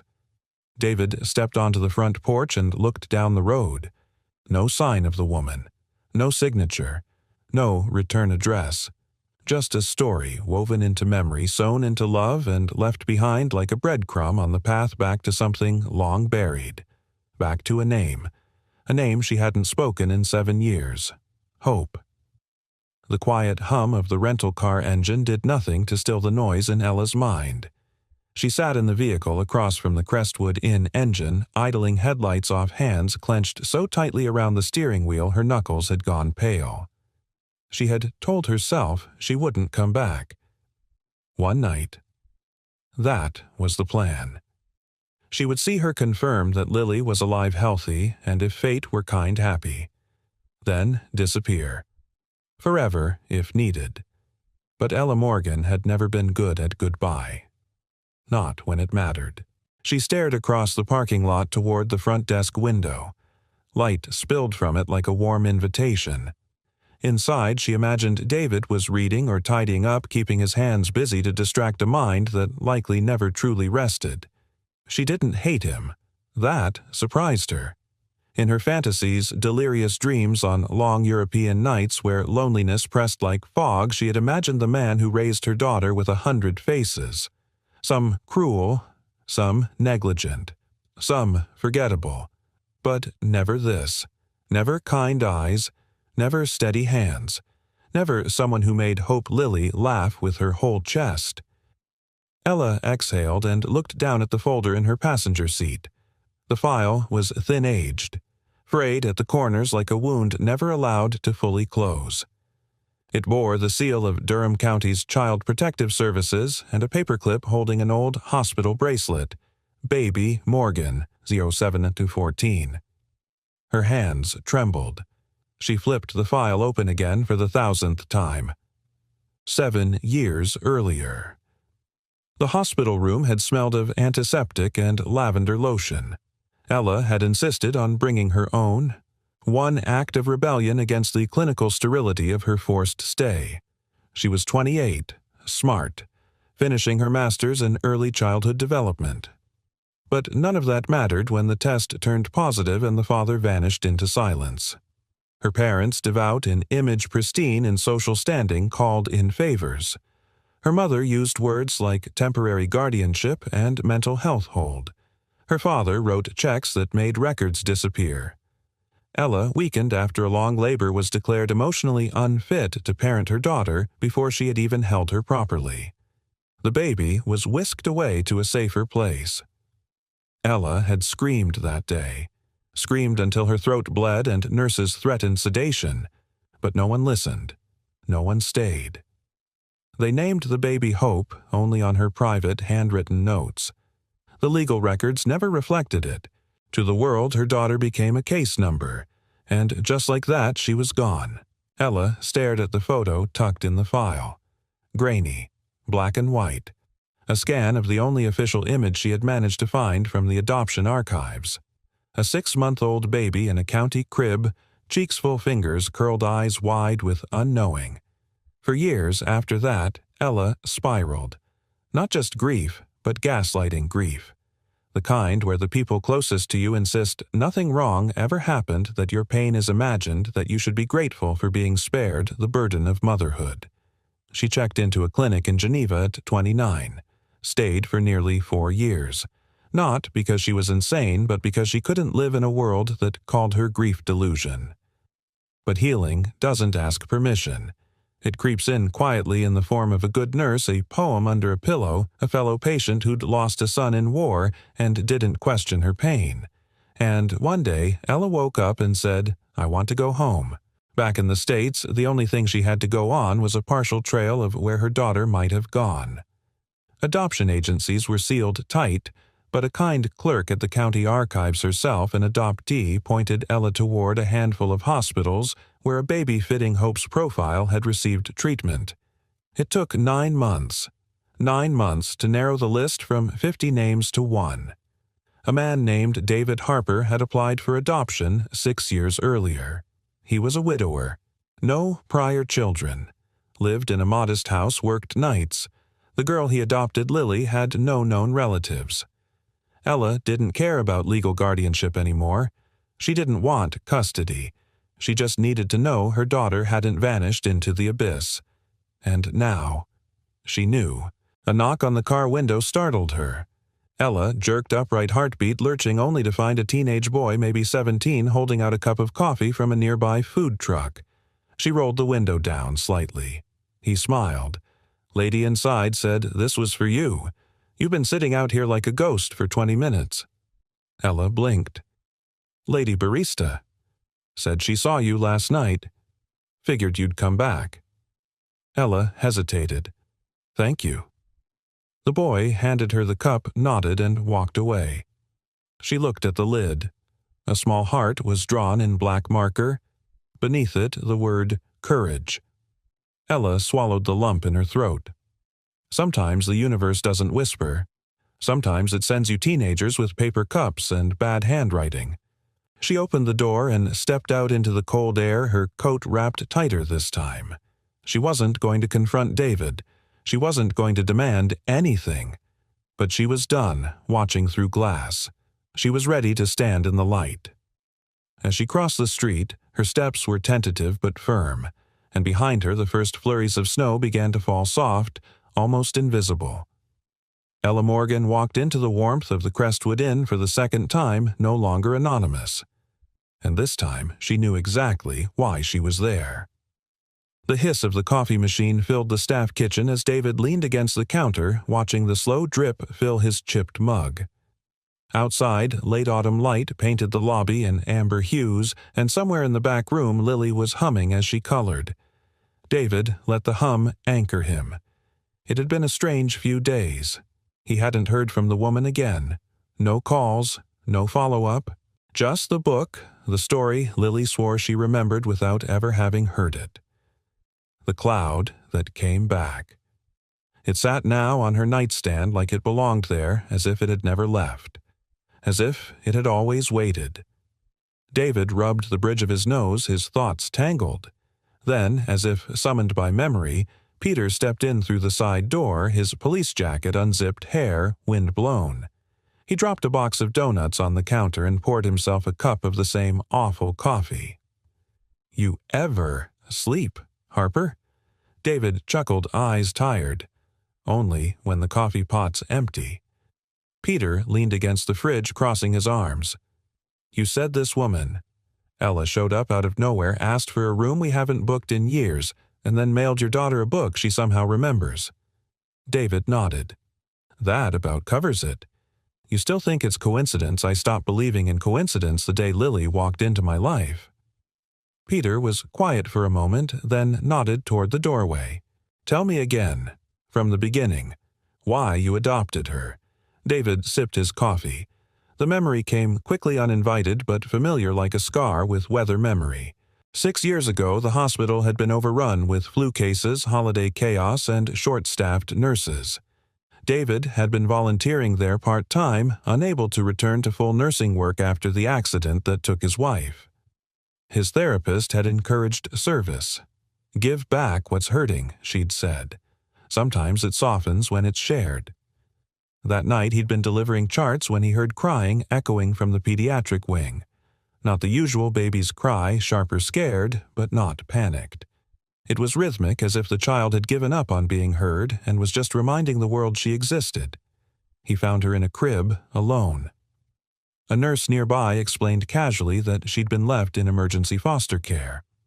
The case was complicated family conflict, they said. A failed kinship adoption. No immediate relatives stepped forward. "She doesn't have a name yet," the nurse added. "Goes by Lily on the charts. No birth certificate processed."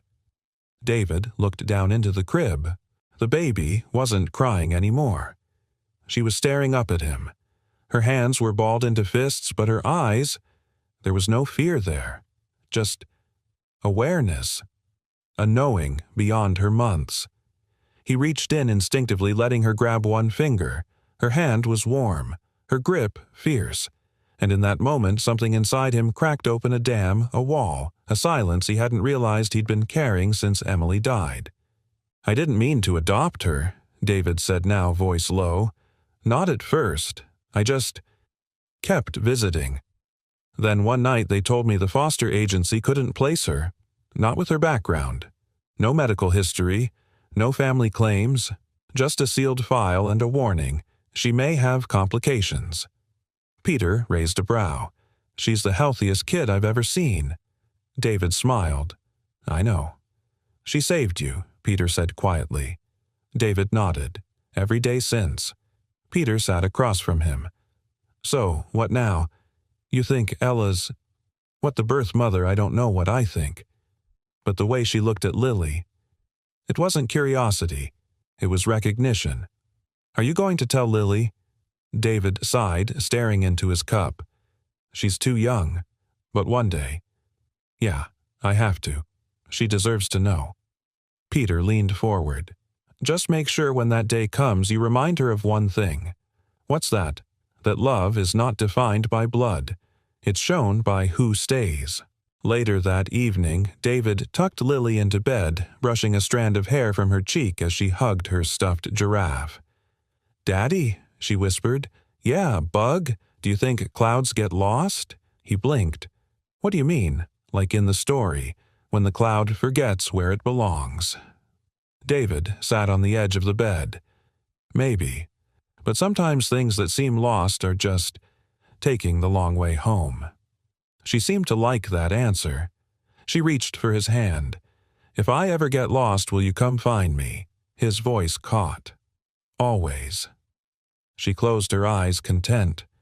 And as David sat in the dim light watching his daughter breathe softly, the truth settled like the dust on the window pane. He didn't know what Ella Morgan wanted. Didn't know why now or what would come next. But he knew who Lily was. She was his daughter.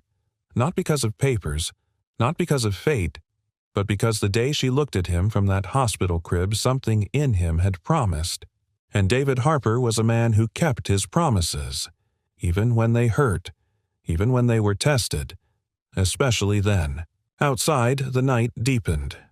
Room 211 remained empty, its lights dark, its door closed. But in the quiet, something shifted, like the air itself knew that old ghosts were not gone. Just waiting.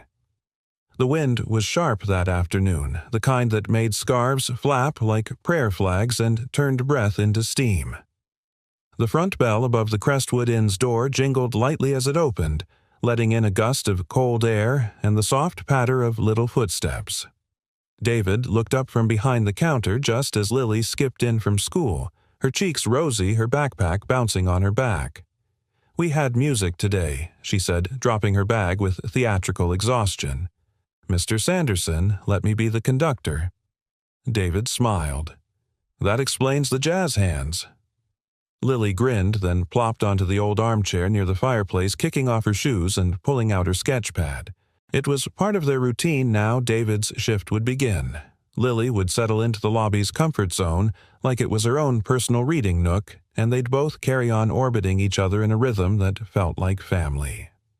David turned back to the computer, beginning to log inventory for the week. Then the door opened again. This time it was her, Ella Morgan. She was dressed plainly gray coat, dark jeans, a scarf wound tightly around her neck, but her presence brought with it a gravity that David felt before he even turned fully to look at her. His stomach tightened. Lily looked up. Her eyes widened. "Oh, hi," the little girl said cautiously. Ella's breath caught. "Hi." David stood measured. "Miss Morgan, I didn't mean to interrupt." Her voice was soft, almost reverent. "I was just passing through. Thought I'd drop something off." She held up a small paper bag folded neatly at the top. "Some books. From my collection. I thought maybe Lily might like them." David hesitated. Lily, ever curious, bounced off the chair and skipped over. What kind of books? Ella knelt slowly, holding the bag at Lily's height. Ones about brave girls, adventurers, dreamers.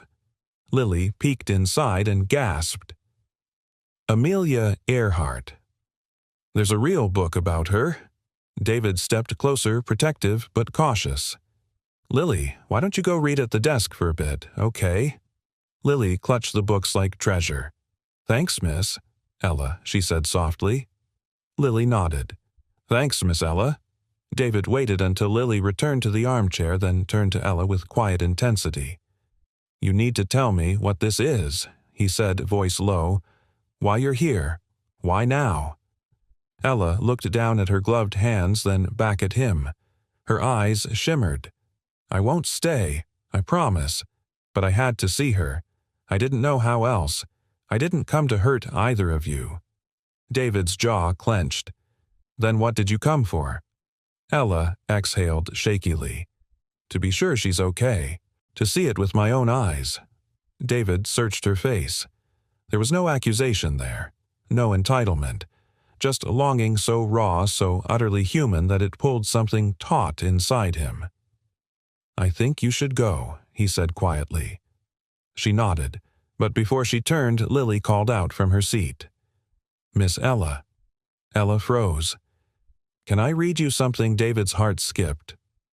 Ella looked at him uncertain, as if asking for permission. He didn't answer, only stood in silence as she approached the chair. Lily opened the cloud that came back the copy Ella had sent. She began to read aloud, her voice rising and falling like music. The little cloud wandered too far. She thought she'd be brave, but the sky was too big and she forgot how to find home. Ella's eyes filled with tears, but the wind chased her, whispering her name, not scolding, just calling her back, because even clouds get lost, and even wind forgives. Lily paused, looking up. "I like this part." Ella pressed a hand to her mouth. David finally moved, walking toward them, heart pounding with an ache he couldn't explain. "Where did you learn to read like that bug?" he asked gently. Lily shrugged. "I don't know. It just feels like I already knew it." Ella rose slowly. "I should go." David looked at her for a long moment, then said something he hadn't planned to say. "You want to sit for a minute?" She blinked. "I don't want to confuse her." "She's not confused," he said quietly. "She's just kind." Ella looked at the girl, who was now deeply engrossed in a picture of a girl flying an old plane. Then she sat on the edge of the opposite couch, still distant but present. David remained standing the triangle between them, delicate as crystal. For 10 full minutes, no one spoke. The fire crackled softly. Outside, snow began to drift lightly in the dusk. Lily yawned, curled up on the cushions, book still open on her chest. "She looks like her," Ella whispered. David turned to her, brows furrowed. "My grandmother." The eyes. She smiled faintly. "She used to say we had sky-colored eyes. I never thought I'd see them again." There was no anger in her voice, no claim, only wonder. David sat down finally across from her. He studied her. Not just the grief in her eyes, but the strength, the stillness. "You wrote that story, didn't you?" Ella nodded. "I used to whisper it to her in the hospital, before they took her." David rubbed his palms together, voice low. "She's happy, Ella. She's loved. She's safe." "I know," Ella said, wiping her cheek. "I see that." "Why now?" Ella met his gaze. "Because I couldn't live another day wondering if I'd done the right thing by walking away. I needed to know she landed somewhere soft." David looked back at the girl asleep beside the fire. "She did," he said. They sat in silence again, not as strangers, but not yet as anything else. Just two people bound by the same small life, one they both had found and lost and found again.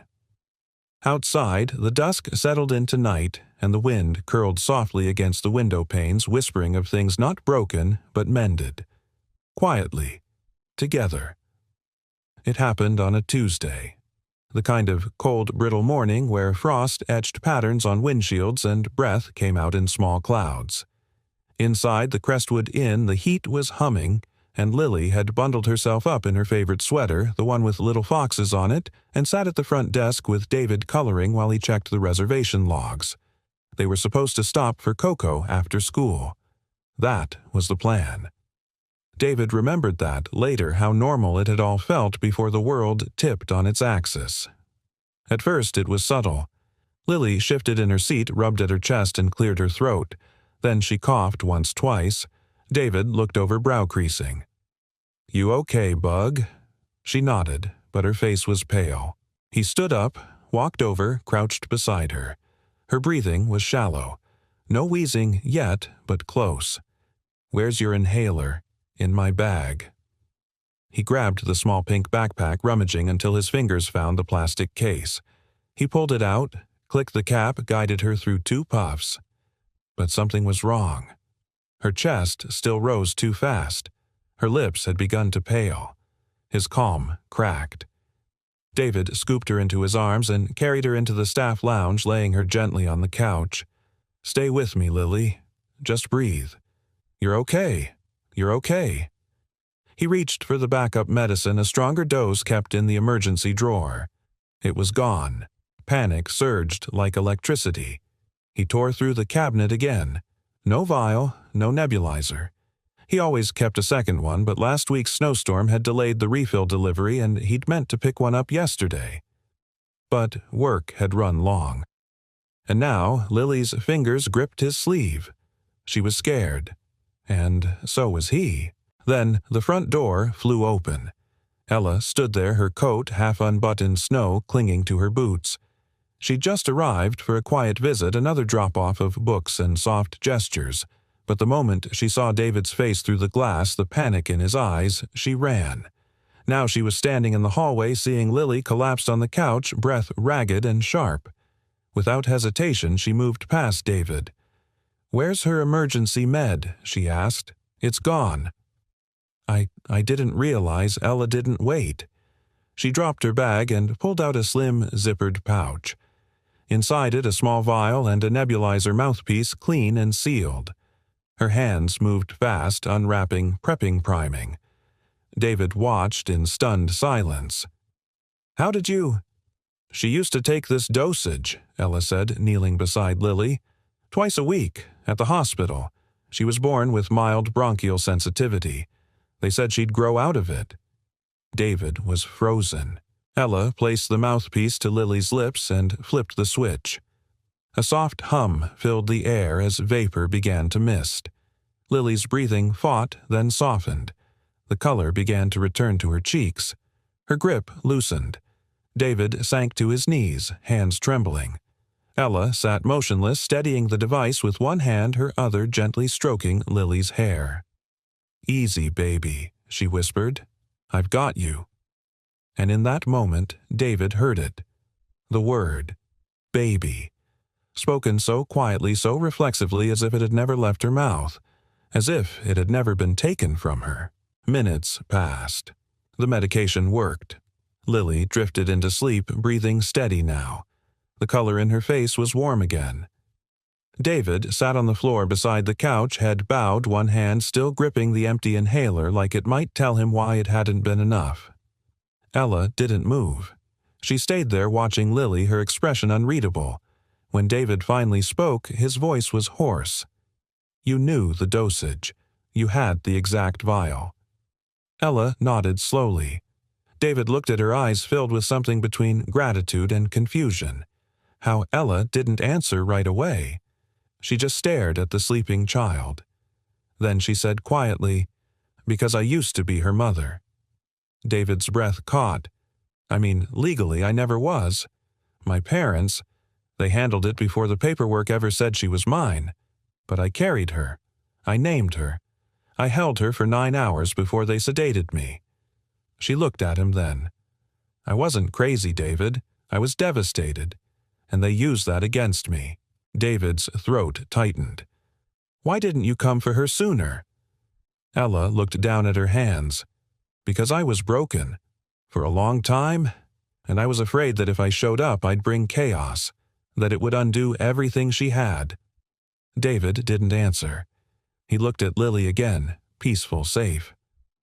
"Why now?" he asked. Ella's voice broke. "Because I couldn't live not knowing if she was okay.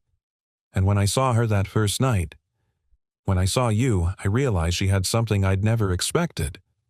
He looked at her. "She had you," Ella said, "and she had joy." They sat in silence again. But it was different now. The silence wasn't distance.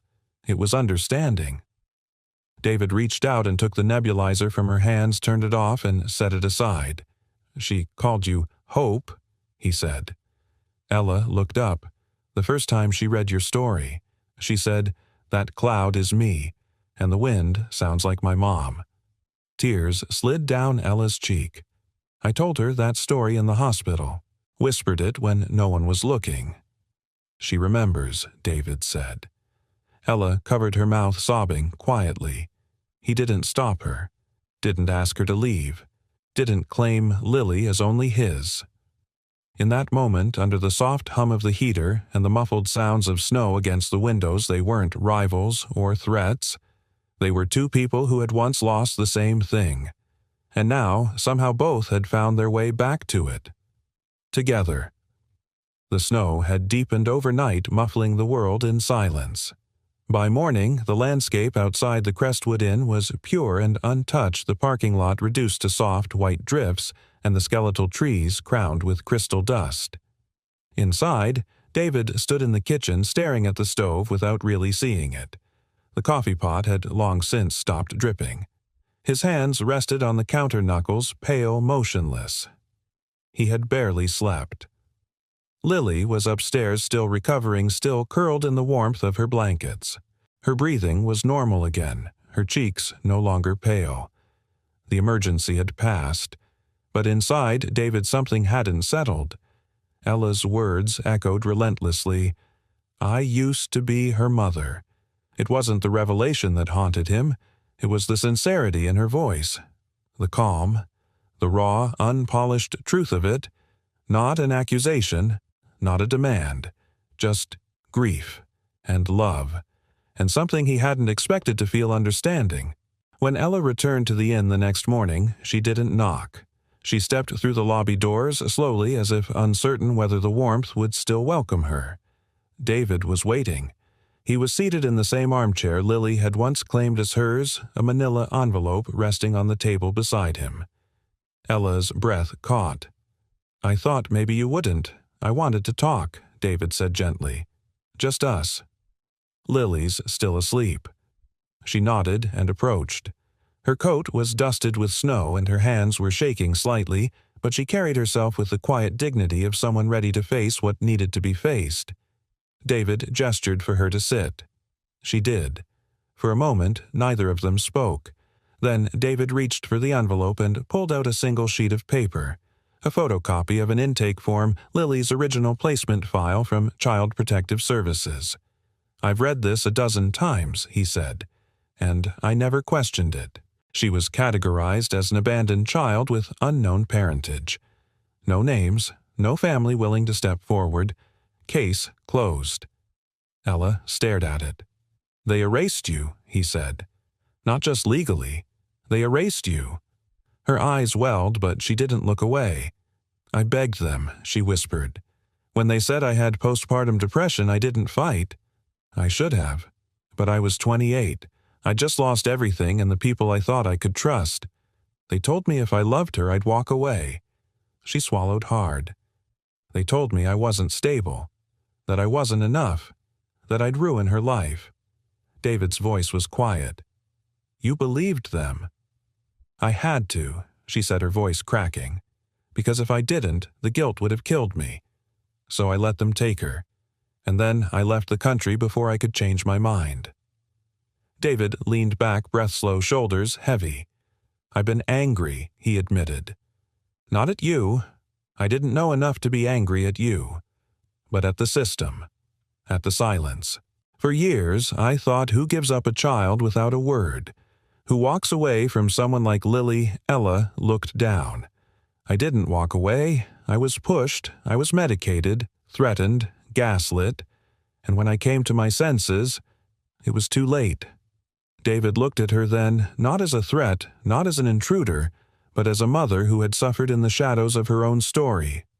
I don't want to take her, Ella said quickly, as if the words had been waiting trembling on the edge of her breath. I would never do that. I know what she has now. I see it. She's joyful. She's whole. David's voice softened. But you miss her. Ella blinked, tears slipping down. Every day. Even before I found her. I missed someone I wasn't allowed to remember. She reached into her purse and pulled out a letter creased and worn. I wrote this the night they took her, she said. I meant to give it to her one day, but I never got the chance. David unfolded it slowly.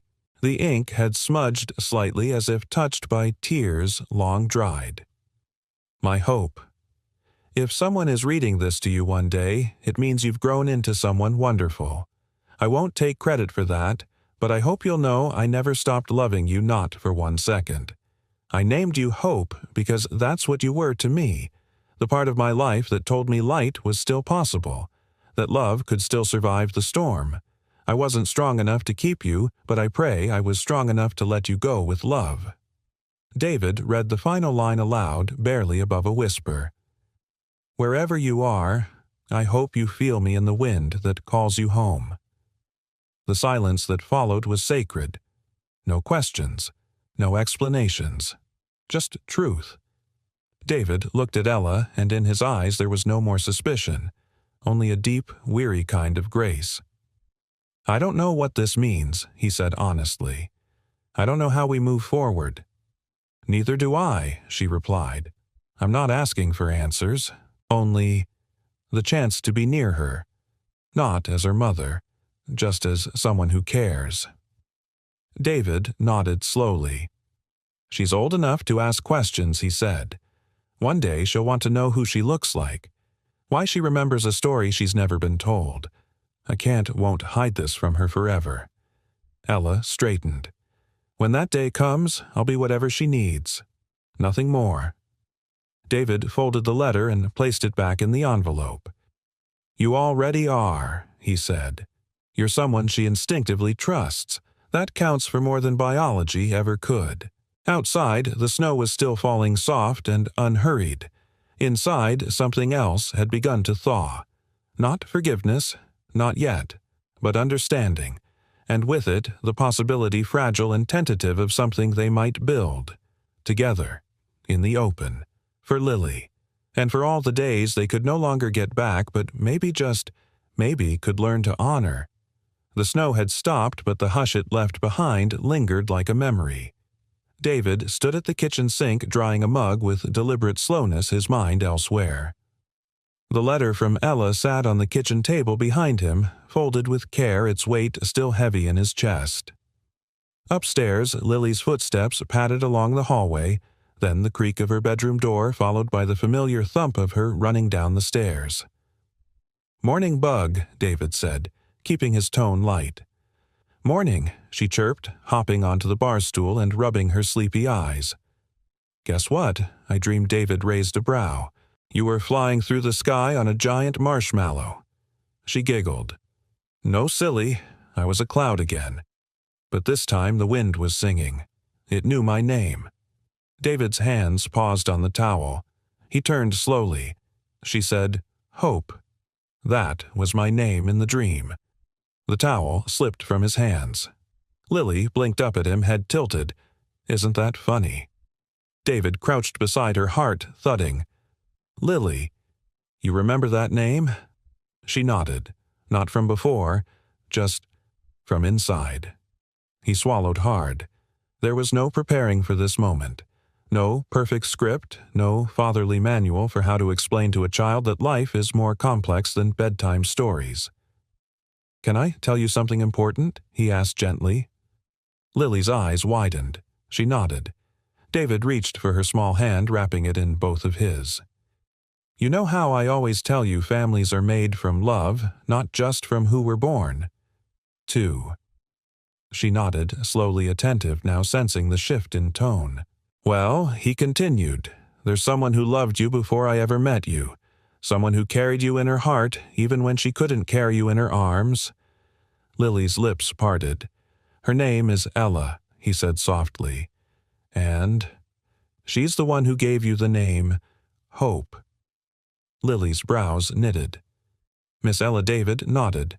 Lily looked down, processing. "So, she's my first mom." David hesitated. "She's the mother who gave you life, yes. But I'm still your dad, Bug. Nothing will ever change that." She looked up, eyes searching his. "Did she give me away?" "No," he said firmly. "That's what I used to think. But it's not the truth. She was taken from you. She was hurting. And people made decisions that weren't fair to her or to you." Lily was quiet for a long time. David let her sit with it. Then she asked, "Does she still love me?" He couldn't keep the emotion from his voice. "So much." She never stopped. Lily nodded. Just once. Then she slid down from the stool and walked over to the living room window. Outside, frost clung to the glass, but sunlight was starting to break through. David joined her in silence. After a minute, she said, "Can I see her?" His chest ached. "You can." If you want to. Lily turned her voice suddenly small. But I don't have to go live with her, right? David knelt again, looked her straight in the eyes. No. You're my daughter. Always.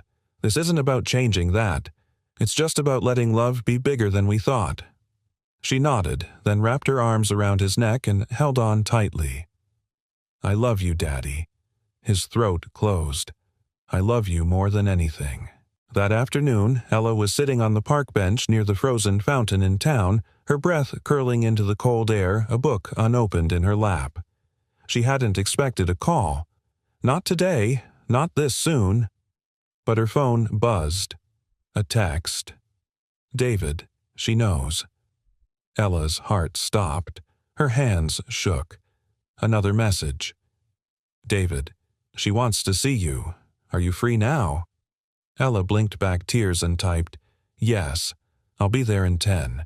When Ella arrived at the inn, she paused just inside the lobby, uncertain again, until she heard the softest voice from behind the armchair. Hi, Miss Ella. Ella turned slowly. Lily stood there, hands folded in front of her. Her favorite blue sweater slightly rumpled, a cautious smile on her face. Ella bent to her knees. Hi, Lily, she whispered. There was a beat of silence between them, thick and fragile. Then Lily asked, Can I call you Miss Hope instead? Ella's breath hitched. Her hands trembled as she nodded, eyes filling. You can call me whatever feels right to you. Lily stepped forward and without another word wrapped her arms around Ella's neck. Ella held her carefully, reverently, as if afraid she'd disappear. David watched from the counter, heart pounding. He didn't interrupt. He didn't need to. Something bigger than understanding was passing between them, something ancient and unnameable. Not just reunion, but recognition. That evening, they all sat in the lounge. Ella read aloud from The Cloud That Came Back. Lily curled beside her David, close by, listening with the kind of stillness that only comes when something long broken finally begins to heal. As Ella closed the book, Lily yawned and whispered, Maybe next time you can bring a story that's happy all the way through. Ella smiled. I think maybe we're writing one right now. David looked over at her, something soft flickering behind his eyes. For the first time, the word "we" didn't sound complicated. It sounded like hope. The sun had just begun to set, brushing the snow-covered town in pale gold and lavender when David pulled the car into the school parking lot. It was Friday, the day of the winter showcase. The lot was full of bundled-up parents and excited children, the air laced with the scent of cinnamon and anticipation. Inside, the gymnasium rows of folding chairs faced a modest stage wrapped in twinkle lights and hand-drawn snowflakes. It was simple, sweet, and exactly the kind of community event that Lily loved. She had been practicing her song for weeks. But this evening, something else pulsed beneath the surface. Tonight, Ella was coming not as a stranger or a visitor, but for the first time, as someone invited. David spotted her before she saw him. She stood just outside the entrance, nervously adjusting her scarf, holding a small paper program like it might tear in her hands. The ambient sound of laughter and movement seemed to float around her without touching her. He walked over. You made it. Ella turned. Her smile was tight, unsure. Wasn't going to miss it. David gave a small nod. She's in the second act. Ella glanced toward the door. She asked if I could sit near you. His eyes softened. Then you should. Inside, they found a pair of seats near the front. Ella sat gingerly, her back straight, hands clasped in her lap. David leaned over slightly. You okay? She nodded, though her voice trembled. I feel like I'm trespassing on something sacred. He looked around at the families, the decorations made of construction paper, the off-key piano warming up. Nothing about this is sacred, just heartfelt. She turned to him. That's exactly what makes it feel sacred. The lights dimmed. Applause rippled through the room as the showcase began, children singing, stumbling through poetry, giggling through dance numbers. The audience responded with kindness even when performances faltered. It was imperfect, genuine joy. And then Lily stepped onto the stage. David held his breath. She was dressed in a simple white dress, her hair tied back with a blue ribbon. She held a small mic and waited for the music to cue. Ella's hand pressed over her heart. The first notes played a soft melody from The Cloud That Came Back. Not the published version. The one Ella had handwritten in her journal years ago.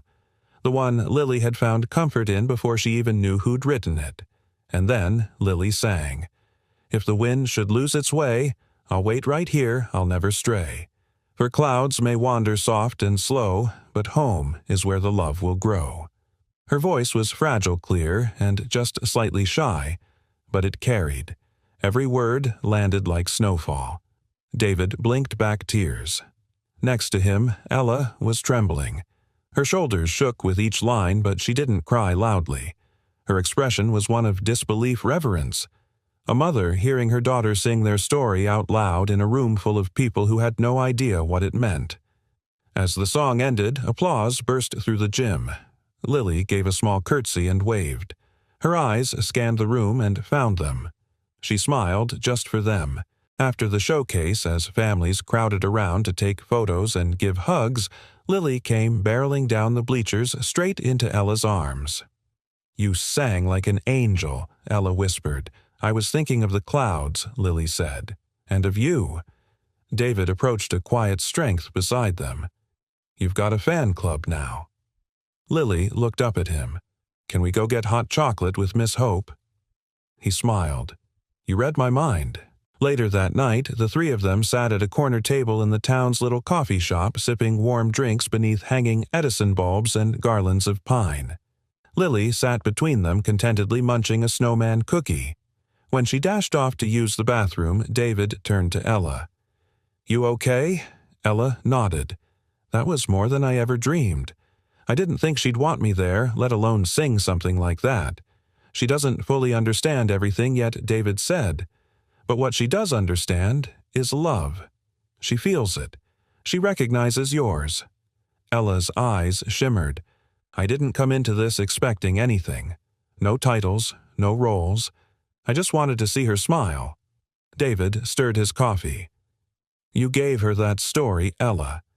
It became something she clung to before she even knew you. I think, somehow, part of you was with her all along." Ella looked down. "Do you ever think it's too much letting me be here in her life?" He considered the question carefully.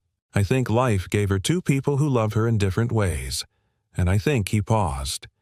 "If we let her decide what to do with that love, she'll be okay." Ella let out a shaky breath. "I can be a quiet presence," she said. "The person who shows up for the recitals and reads stories and writes letters, even if she doesn't read them all at once." David looked at her more deeply now. "I think. Maybe you don't have to stay in the background." Her brow furrowed. He continued, "Maybe there's space for you to be more than just a visitor. Maybe we don't define what this is yet. Maybe we just let it grow." Her eyes filled again, but this time not from grief. "Are you sure I'm sure of one thing?" David said quietly. "She's happiest when we're both in the room." A pause. Then Ella smiled, one not tinged with sorrow, not guarded with guilt. A real smile. And just then Lily returned, sliding into her seat and reaching for her cocoa. "Did I miss anything?" David and Ella shared a glance. "No," Ella said softly. "You're exactly where you're supposed to be." Outside, snow had begun to fall again, soft and quiet and steady. Inside, for the first time in years, no one was waiting for the storm to pass. They were already home. The night of the winter showcase had settled something in all of them. Not with words, not even with formal decisions, but with warmth. A shared breath. A collective, quiet agreement. We don't know what this is yet, but it matters. In the days that followed, life continued as it always did. Lily returned to school. David resumed his late shifts. Ella kept her distance but stopped hiding in it. She no longer lingered on the edges of the parking lot or waited until dusk to drop things off. She came during the day, often just to sit and talk with Lily by the front desk or to read aloud with her in the lounge while David filed reports at the counter pretending not to listen, even as his heart did. Still, it wasn't simple. David often found himself staring out the window, coffee growing cold in his hands, wondering what the right shape of this new life should be. He was a man who liked structure roles boundaries. But this didn't have a name. He was Lily's father, and Ella was more than anything he had words for. One evening, Lily broke the silence as they sat together in the living room stringing popcorn for the Christmas tree. "Daddy." "Yeah, Bug." "Can I tell you a secret?" He smiled, threading a fresh piece.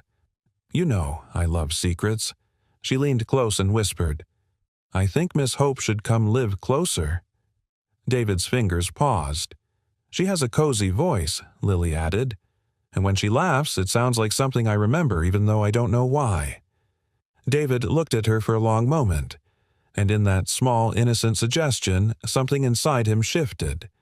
Maybe the shape of love wasn't fixed. Maybe it was something you built from scratch like a new treehouse or a song. Maybe it wasn't about whose name was on the birth certificate. Maybe it was about who showed up and kept showing up even when things were hard. It was 2 nights before Christmas when Ella received the invitation. It wasn't from David. It wasn't even from Lily. It was from the town's elementary school, slid into her mailbox in a red envelope with snowflake stickers. Inside, a printed flyer with Lily's class holiday program schedule, and at the bottom, in careful handwriting, "Please sit in the front row. You're part of this too now." Ella stared at it for a long time, heart pounding. For so long she had asked herself if she had the right to even see her daughter. Now her daughter was inviting her into the story. Not as a guest, but as someone who belonged. The night of the performance, the school gym buzzed with parents in festive sweaters and clumsy Santa hats.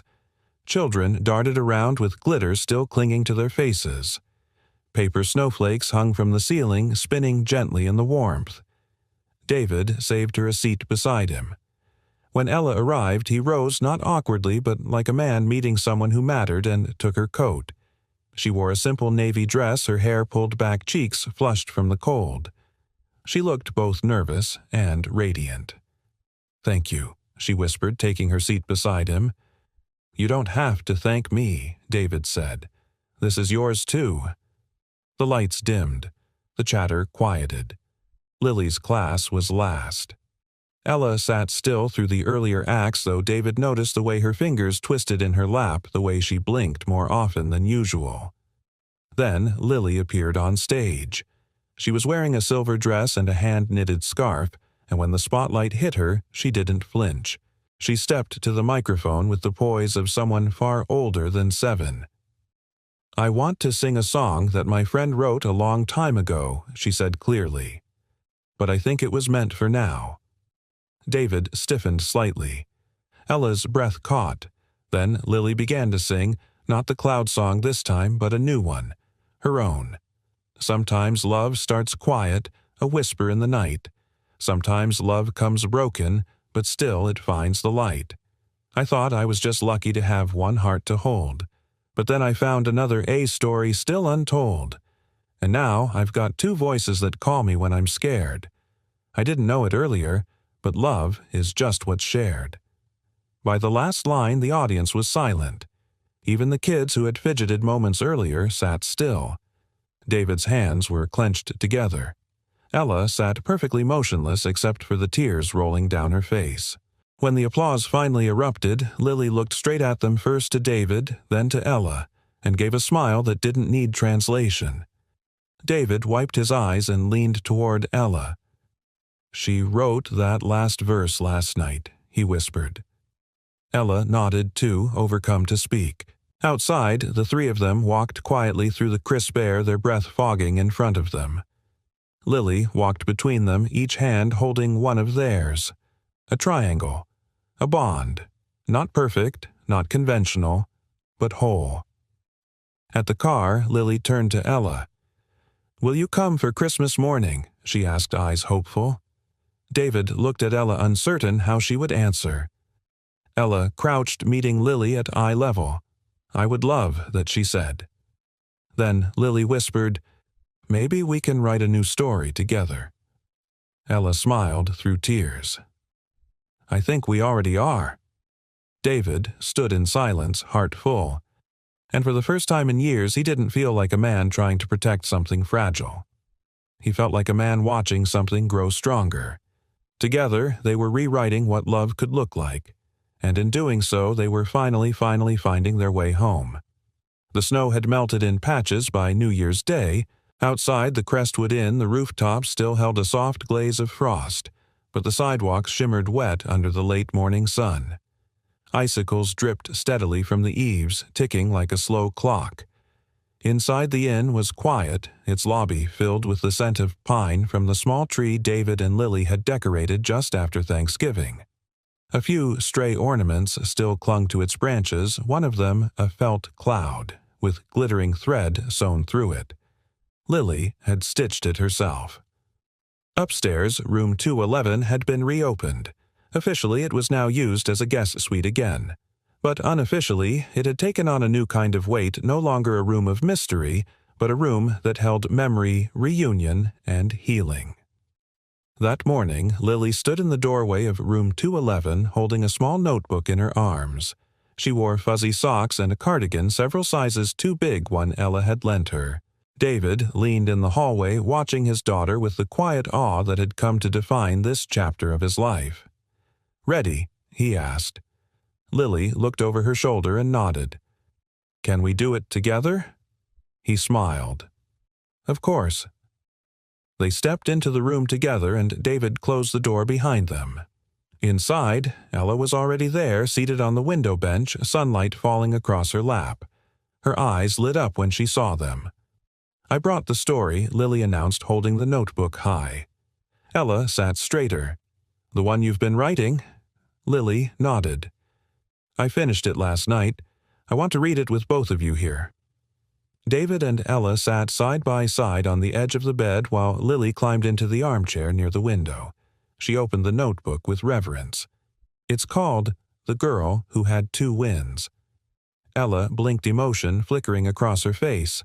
Lily began to read. Once there was a little girl made of light and laughter. She had been carried into the world by a strong wind named Hope. But when she was born, Hope got lost in the clouds and the girl didn't know where she came from. Another wind came soft and strong. His name was Steady. He picked up the girl and wrapped her in warmth. He gave her stories and pancakes and the feeling of home. For a while, that's all the girl knew. But sometimes at night she would hear a whisper, a wind she didn't remember but that somehow remembered her. One day, the girl followed that whisper. And she found hope again. But instead of being torn between the winds, she realized something beautiful. She didn't have to choose. The winds had chosen her. Lily looked up then. "It's not finished," she added, "but I think I'll keep writing it as we go." David blinked hard, his throat tight. He glanced at Ella, who sat perfectly still, one hand pressed gently to her heart, tears on her cheeks, but smiling. "That's the most beautiful story I've ever heard," she whispered. Lily beamed. Later that evening, the three of them shared a quiet dinner leftover stew, warm bread, and a soft jazz record spinning on the player in the corner. No fanfare, no grand declarations, just a sense of ease. David cleared the dishes while Ella helped Lily braid her hair for bed. It was something Ella had done a few times now, small, gentle acts that once might have felt like oversteps but now simply felt like care, like family. When Lily finally fell asleep, curled under a blanket with her notebook beside her pillow, David walked Ella to the door. The night was cold but clear, the stars like frost scattered across black velvet. Ella hesitated, coat in hand. "I still don't know what this is." "What we're doing." David exhaled, rubbing the back of his neck. "Neither do I." She looked up at him. "Is that okay?" He nodded slowly. "Yeah, it is. We're building something none of us were taught how to build. That takes time. A pause. Room 211 used to be the place I avoided, he added. Now it's where I found the missing piece. Ella smiled faintly. Funny, I thought it was where I'd left everything behind. But maybe it was just waiting. David looked at her, something unspoken passing between them. Not romantic tension, not obligation, but acceptance, respect. A quiet, mutual recognition of the scars and strengths they each carried. He opened the door for her, then paused. You'll come back tomorrow. Ella hesitated only a second. Then, yes, if that's still okay. It is. She stepped into the night, pulling her coat tighter, the crisp air kissing her cheeks.